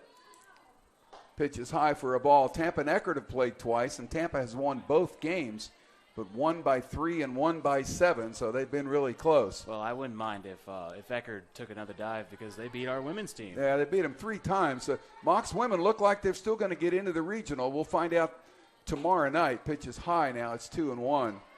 The women's selection show will be aired on NCAA.com at 10 o'clock Eastern time, and then the men will be at 10:30. And by the way, set your clocks ahead tonight, please. 1 hour, or else you're really going to be messed up. I got to remember to do that myself. 2-1 pitch hit high into the air. That's going to be playable. Sexton in foul territory will make the catch for the 3rd out to retire the side. So a really good 5th inning for Jenna Weldon and the Mocs. The Spartans out in order, nothing across. We go to the home half of the 5th. Mocs lead it by 4 here on the Sunshine State Conference Digital Network.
Becca Schulte starts it off for the Mocs here in the bottom of the fifth inning.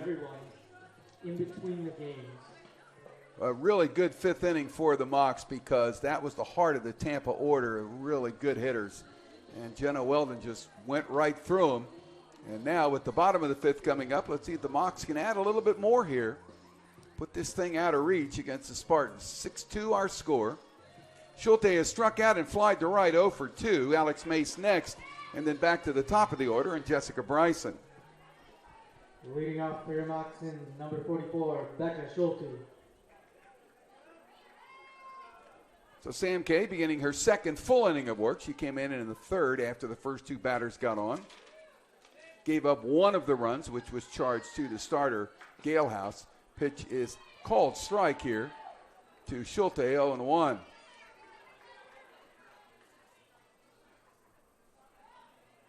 Mocs with 12 base hits in the game, only 4 for Tampa. Still hitting 500. Very surprising. Pitch hit to third, a bad hop. Picked up by the third baseman, Phillips, but no chance to get Schulte. I would think that you got to give her a base hit. That looked like a pretty routine ground ball, but that thing jumped up on her pretty far. Yeah. They did, in fact, give Schulte the base hit. Yeah, there's an argument for an error, but... Yeah, you can't fault Phillips for that because she was in position, and that thing just took a wicked hop on her. So Schulte, the leadoff base runner here at first, and I think we may get a pinch runner here for her. That's what it looks like. Mocs will send in Samantha Prosser to run for Schulte. Samantha Prosser hasn't hit this season yet, not officially. Yeah, she's been used a lot as a pinch runner here for the Mocs. Prosser's from Cornersville, Tennessee. She's a junior.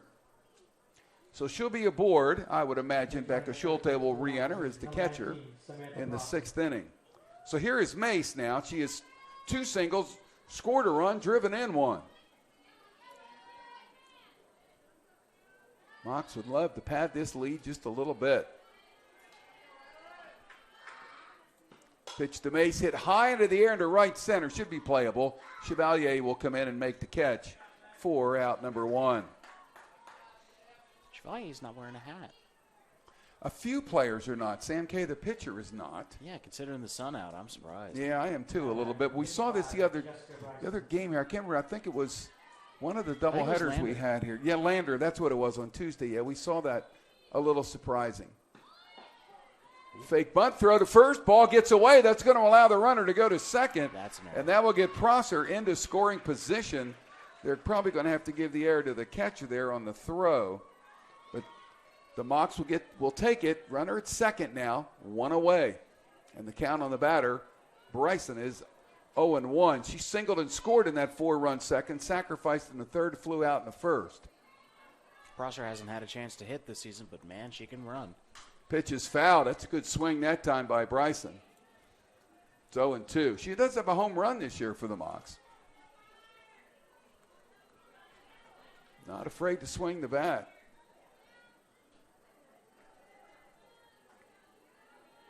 Another one of the Mocs' young freshmen.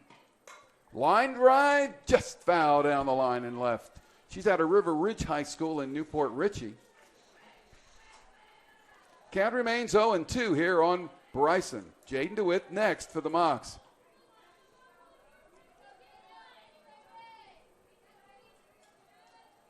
Pitch is line foul. Boy, a third baseman Phillips almost was able to get that because she's playing in a little bit. Bryson's really swinging for the fences this go around. 0-2 count. Pinch runner Samantha Prosser at second. 1 away here in the fifth. 0-2 pitch. Liner right to the second baseman. Prosser's got to get back there in a hurry and made it easily. So Bryson is out number 2. Prosser remains at second. And here's Jaden DeWitt. Has scored a couple today. Singled, reached on a fielder's choice and grounded out. 1 for 3 with a couple of runs scored. Fake the bunt, takes the called ball, 1-0. Boy, Prosser's dancing halfway off second base. Now that will force Clawberg to get over there and say, why don't you just plan on staying here? 1-0 the count. 2 outs now for the Mocs. That runner at second base is Samantha Prosser. Pitch is outside, and it's 2-0. Man, Prosser really wants that third base. 2-0 on Jaden.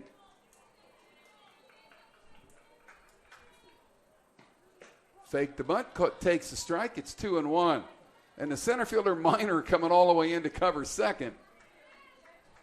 Because on the play, it looks like the shortstop Balmer is going over to third if the bunt is placed by DeWitt, which makes sense. Pitch is fouled out of play to the left, and the count's even at 2-2.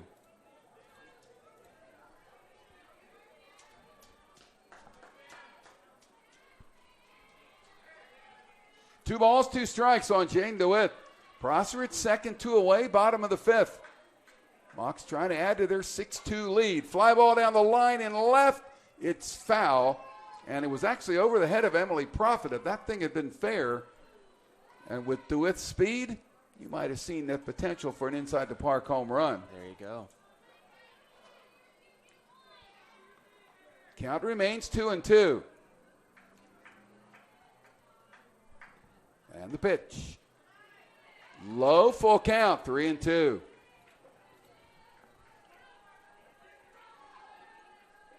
This right here is probably Sam K's big test.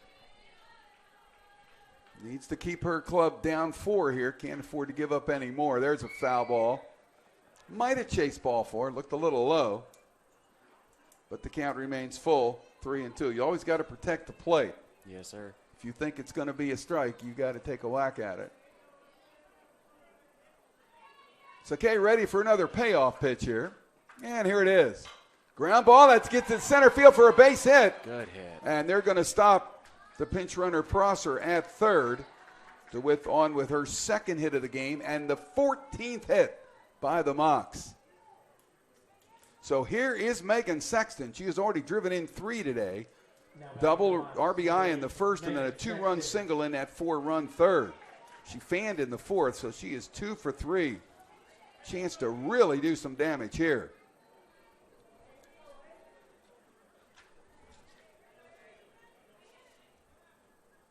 Mocs would love to get one more. Time had called momentarily. Manager Terry Bellato coaching over at third, and Gianni Artidiello at first for the Mocs. Pitch to Sexton is outside, 1-0. The outfield is not real deep on her. She hits it. She can get it over their heads. Left fielder Prophet probably at normal depth. Pitch is outside. Runner faked going. Now they got him hung up again. Throw to home, not in time. The runner scores, and a stolen base by Jaden DeWitt. And the Mocs add to their 6-2 lead. Nice run by Prosser. Really has the speed in order to beat the ball every single time. Well, Jaden DeWitt made it happen because she got hung up between first and second, and with Prosser's speed, they knew that there was a chance to make that one work. The Mocs tried that earlier today, and it didn't work. This time it did. 7-2 Mocs. Pitch is swung on and missed by Sexton. Count is 1-1. With that run, the pressure is pretty much taken off of Sexton. She could basically, she could take a strike, and this would still be a successful inning for the Mocs. She tries to bunt, and I think surprised everybody. Bunted it foul. It's 1-2. Sexton, a transfer. She came from Seminole State College in Orlando. Graduate of Boone High in Orlando. Second year with the Mocs. And one of the Mocs seniors, one of the leaders on this team.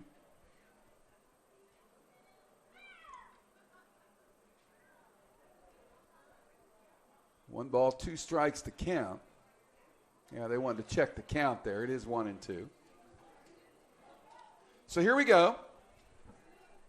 DeWitt at second, 2 away. A run in here in the 5th. Fouled right back to us. And it stays 1-2. We've got the very dangerous Kelsey Green on deck in case Megan Sexton is actually able to make it on to base. Kenzie Green. 1-2 count. Pitch. Swung on and missed. Got her for the third out to retire the side. Second time in a row now that Sexton is going down. But the Mocs add a run. They do it on 2 hits, and they leave a runner on. We go to the 6th.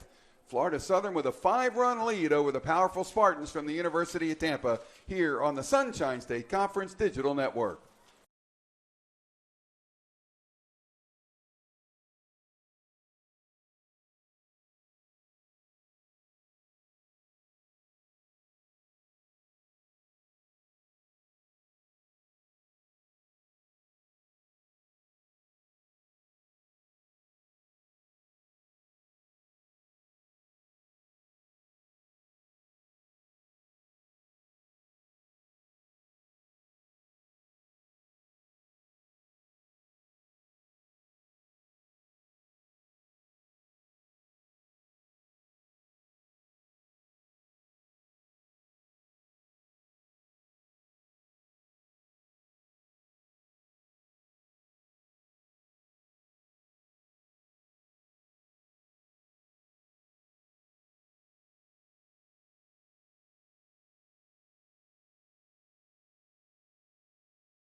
Our game heads to the top of the 6th inning here at Chris Pilato Field. Becca Schulte re-enters for the Mocs behind the plate.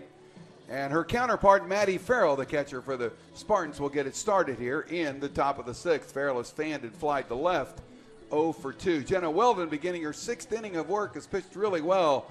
6 innings, 4 hits, 2 runs, no earned runs so far in the game. She does have 1 strikeout, and she has 1 walk for the Mocs. So here is Farrell. Number 54, Maddie Farrell. Farrell, as we mentioned, out of Durant High over in East Hillsborough County. Pitch by Weldon will be a called strike, 0-1. Weldon's had herself quite a game thus far. Yeah, Weldon 1-1 so far this season.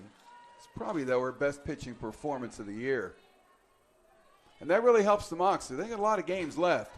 Foul ball out of play, and that's going to get into the bushes behind us over here. Our ticket people downstairs were playing the old duck and cover game on that one. 0-2 count here on Farrell.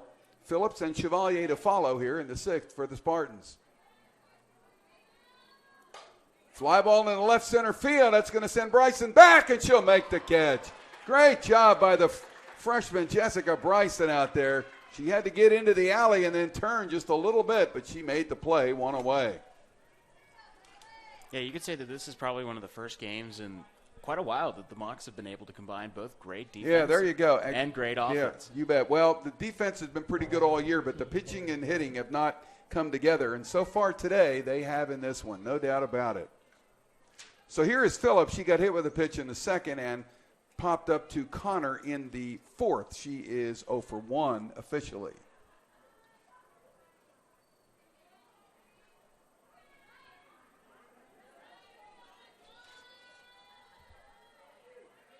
Right-hander Weldon set, and her first pitch is a called strike on the inside corner, 0-1. No balls, 1 strike here on Bailey Phillips, the third baseman for the Spartans.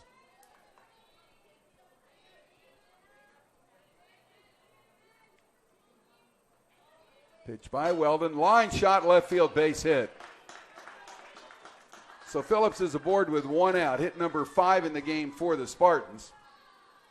And that will get Lexi Chevalier to the plate. She has walked and scored and also struck out. Let's see, we may have a pinch hitter here. Let's check that. This is probably the best opportunity. This is Alexa Russo coming up, it looks like. Yeah, this is probably the best opportunity for Tampa to build up some momentum in order to make this game actually achieve, in order to be able to actually achieve a win. They need to be able to get at least a couple of runs in this inning in order to have any sort of chance to upset the Mocs right now. Russo, a freshman out of Tampa Catholic High School, did not play here yesterday.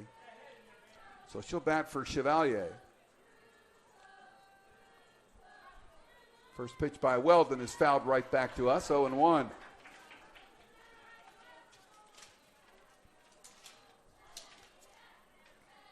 For the year, Russo is 2 of 14 for 143 average. Again, a backup infielder, only a freshman. This is definitely her time to shine in front of her old team.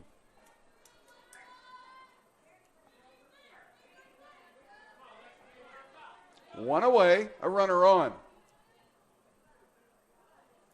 Pitch by Weldon, a check swing foul on the break on the changeup, and it's now 0-2. Good pitch by Jenna Weldon. Sam Kay in the circle had to quickly get out of the way.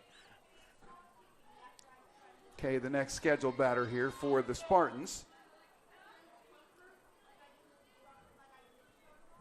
0-2 pitch. Upstairs, 1-2.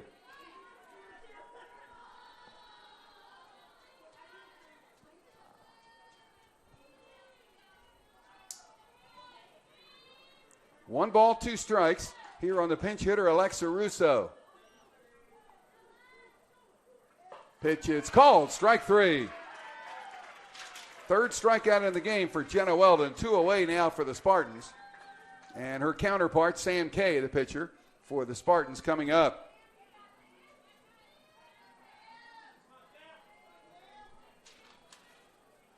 Phillips, the runner at first. Pitch by Weldon is fouled into the screen behind home plate. It's 0-1.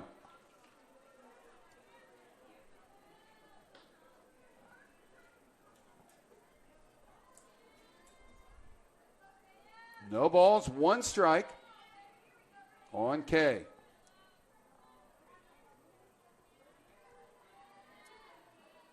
Pitch by Weldon. Changeup is inside, 1-1. Pretty good pitch, though.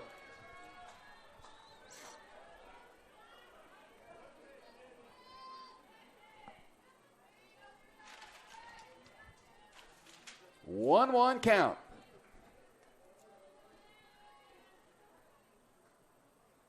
Pitch is hit foul down the line and left will get out of play. It's 1-2.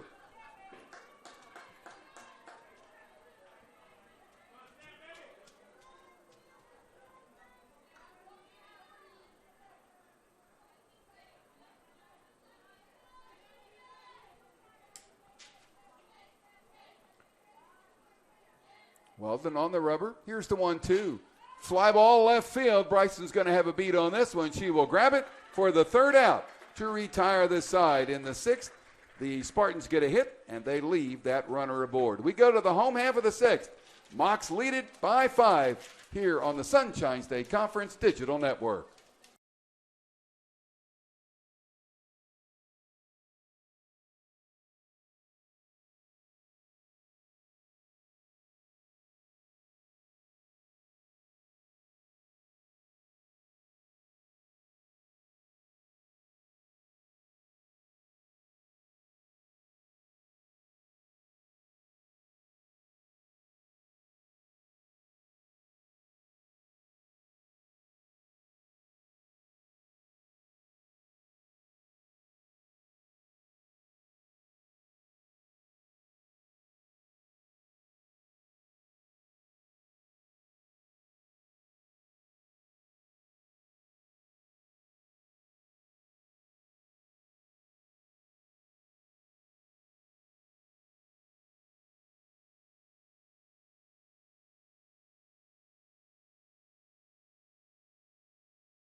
Kenzie Green starts it for the Mocs here in the home half of the sixth inning. Florida Southern with a 5-run lead. Green, Connor, and Higgins, first 3 scheduled batter in against Sam Kay on relief of Mariah Galehouse. Mocs with 1 in the first, 4 in the second, 1 in the third when Kay came on. Mocs also tacked on 1 in the fifth. Tampa with a pair of unearned runs in the second of all they've been able to muster so far here against right-hander Jenna Weldon.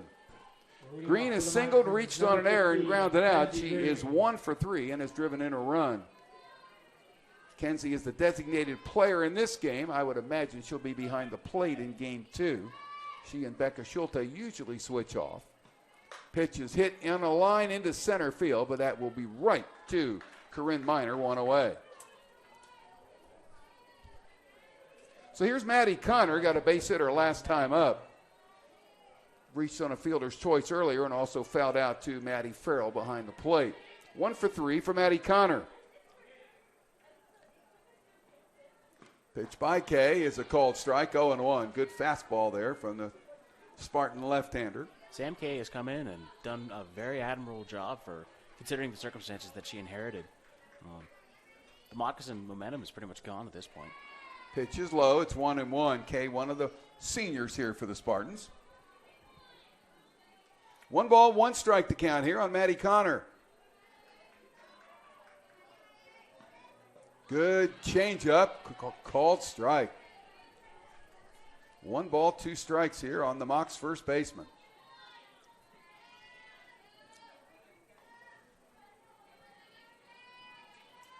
Pitch by Kay. Fouled out of play to the right. It stays at 1-2. The fans are getting a lot of souvenir balls today. Well, I think they're returning them. I would think so.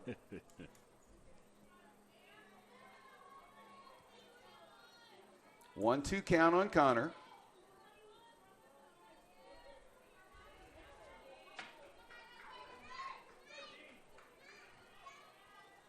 And the pitch. Swung on and missed. Fooled her. And Connor is out number 2. That will be strikeout number 4 for Sam Kay.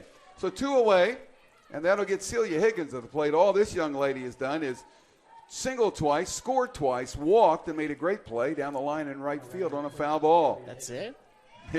Big day for her. Pitch is high for a ball, 1-0.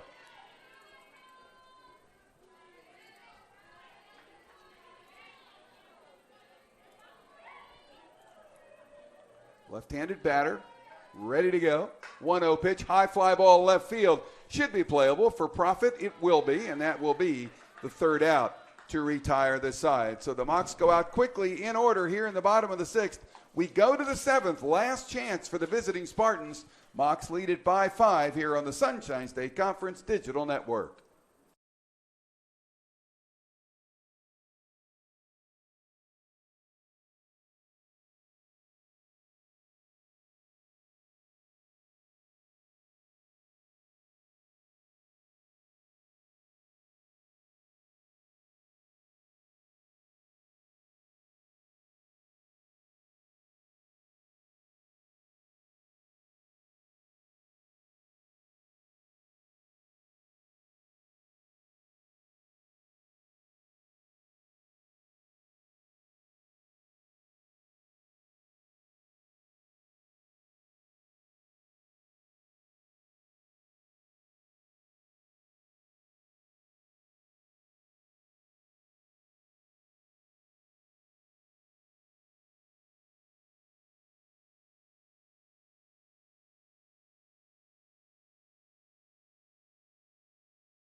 Our game goes at the top of the 7th here. Game 1 of the doubleheader. Mocs 3 outs away from snapping a 6-game losing streak and winning their first Sunshine State Conference game. And they're doing it against a good one. University of Tampa 17-5 overall, 8-2 in conference play. Jenna Weldon looks like she'll get a chance to finish it here for the Mocs. 5-run lead. It'll be Profit, then back to the top of the order, Steph Ballmer and Christina Clawberg. Profit has singled, reached on an error, 1 for 2. This is called bear down time for Jenna Weldon. First pitch is swung on and fouled into the screen. It's 0-1 here on Profit. I have a feeling that Tampa's going to want to come out swinging on this one. Oh, they will. They will. They still have 3 outs to go. And a lot can happen in 3 outs. Profit, a good hitter for the year, 333 coming in. Got her 15th hit of the year earlier. Pitch is called strike. It's 0-2. Jenna Weldon's starting to put some heat on those balls, too. You can hear the glove from up here. She's retired 6 of the last 7 batters that she has faced. Right-hander pitches, and it's fouled. Down the line at 3rd. Count remains 0-2 here on Profit. I'm surprised Emily Profit swung on that one. That might have hit her. No balls, 2 strikes.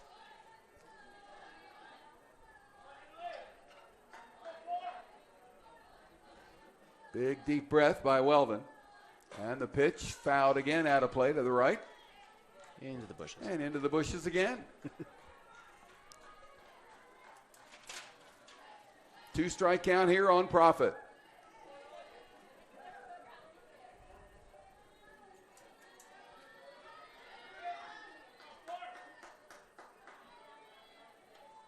Weldon set. Here's the pitch. Fouled again. Same place, this time off the screen behind home plate. Looked like off the pole there, didn't it? Oh, yeah. Kind of took a little funny carom there. Didn't drop straight down. Well, the only thing that pole did is deprive the bushes of a well-caught ball. There you go. 0-2 count here. Profit hanging tough. Fouled off a couple here with 2 strikes. Change up, stays up, 1-2. Good idea by Weldon.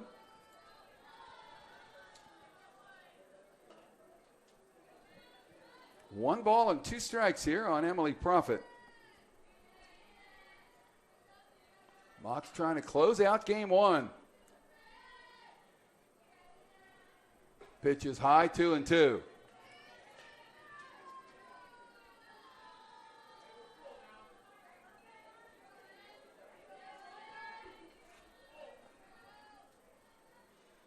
Weldon again stepping back off the mound, and now we'll get back on it.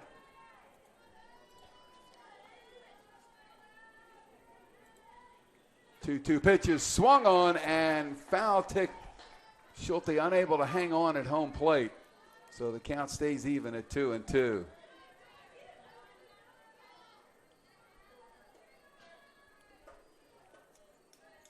Wind looks like it's picking up a little bit, but blowing right to left. We're getting a little bit of that in here, too. Swung on and missed. Great pitch there. Jenna Weldon with her 4th strikeout of the game. Profit is out number 1 here in the 7th. So back to the top of the order. Balmer is flied out the left, center, and right. In fact, the next 2 hitters for the Spartans have had 6 flyouts here in the game. And this is the young lady that always seems to want to show bunt. Maybe she'll drop one down this time. Nope. Swung on and missed 0-1, and she just did not catch up to that fastball by Weldon. There's an example of when you hold the bat out like that and get it back and you got someone throwing hard, can't catch up necessarily. Well, that's definitely a strategy that opposing pitchers will definitely use against Stephanie Balmer. Pulls it back this time, takes it outside corner, 0-2.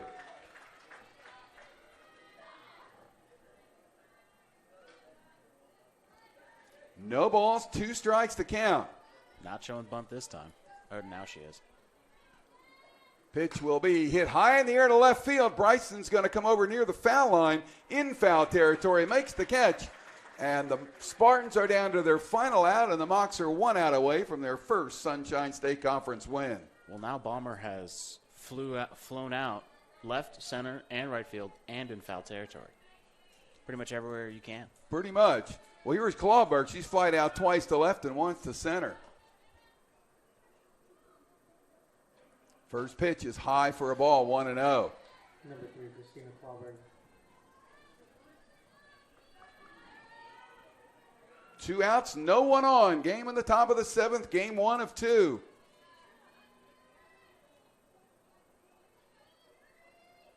One-oh pitch is fouled into the screen behind home plate. Counts 1-1. Game 2 will follow, I guess, probably around 20 minutes or so after the conclusion of this one. We'll be right there calling it. We will be here.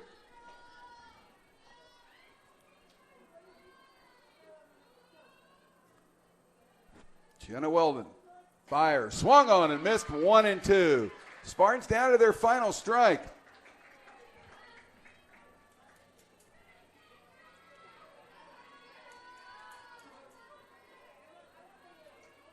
Weldon has retired 8 of the last 9 batters she's faced. 1-2 pitch. High fly ball. Who's going to get it? DeWitt couldn't find it. It's going to drop in front of her for a base hit. How about that? Just could not find the ball in that high sky out there, and I had a feeling that was going to be the case. You could just see the way that Peck, DeWitt, and Higgins all approached the ball. They just could not find it up there. Yeah, it's probably right in the path of the sun. So the 6th hit in the game, and the first one for Clawberg here is Corinne Miner.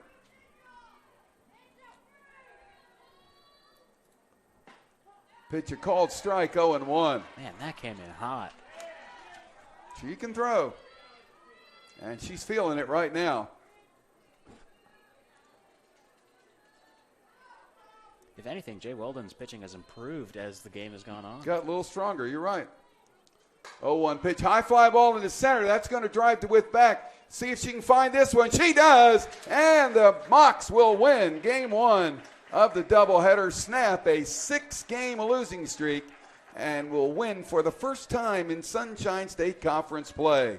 In the 7th inning for the Spartans, they get a hit, and they leave one runner on. Final score here in Game 1. Mocs win it 7-2. We'll take a 30-second break. Then we'll come back, wrap up Game 1. Get you Game 2 coming up here on the Sunshine State Conference Digital Network.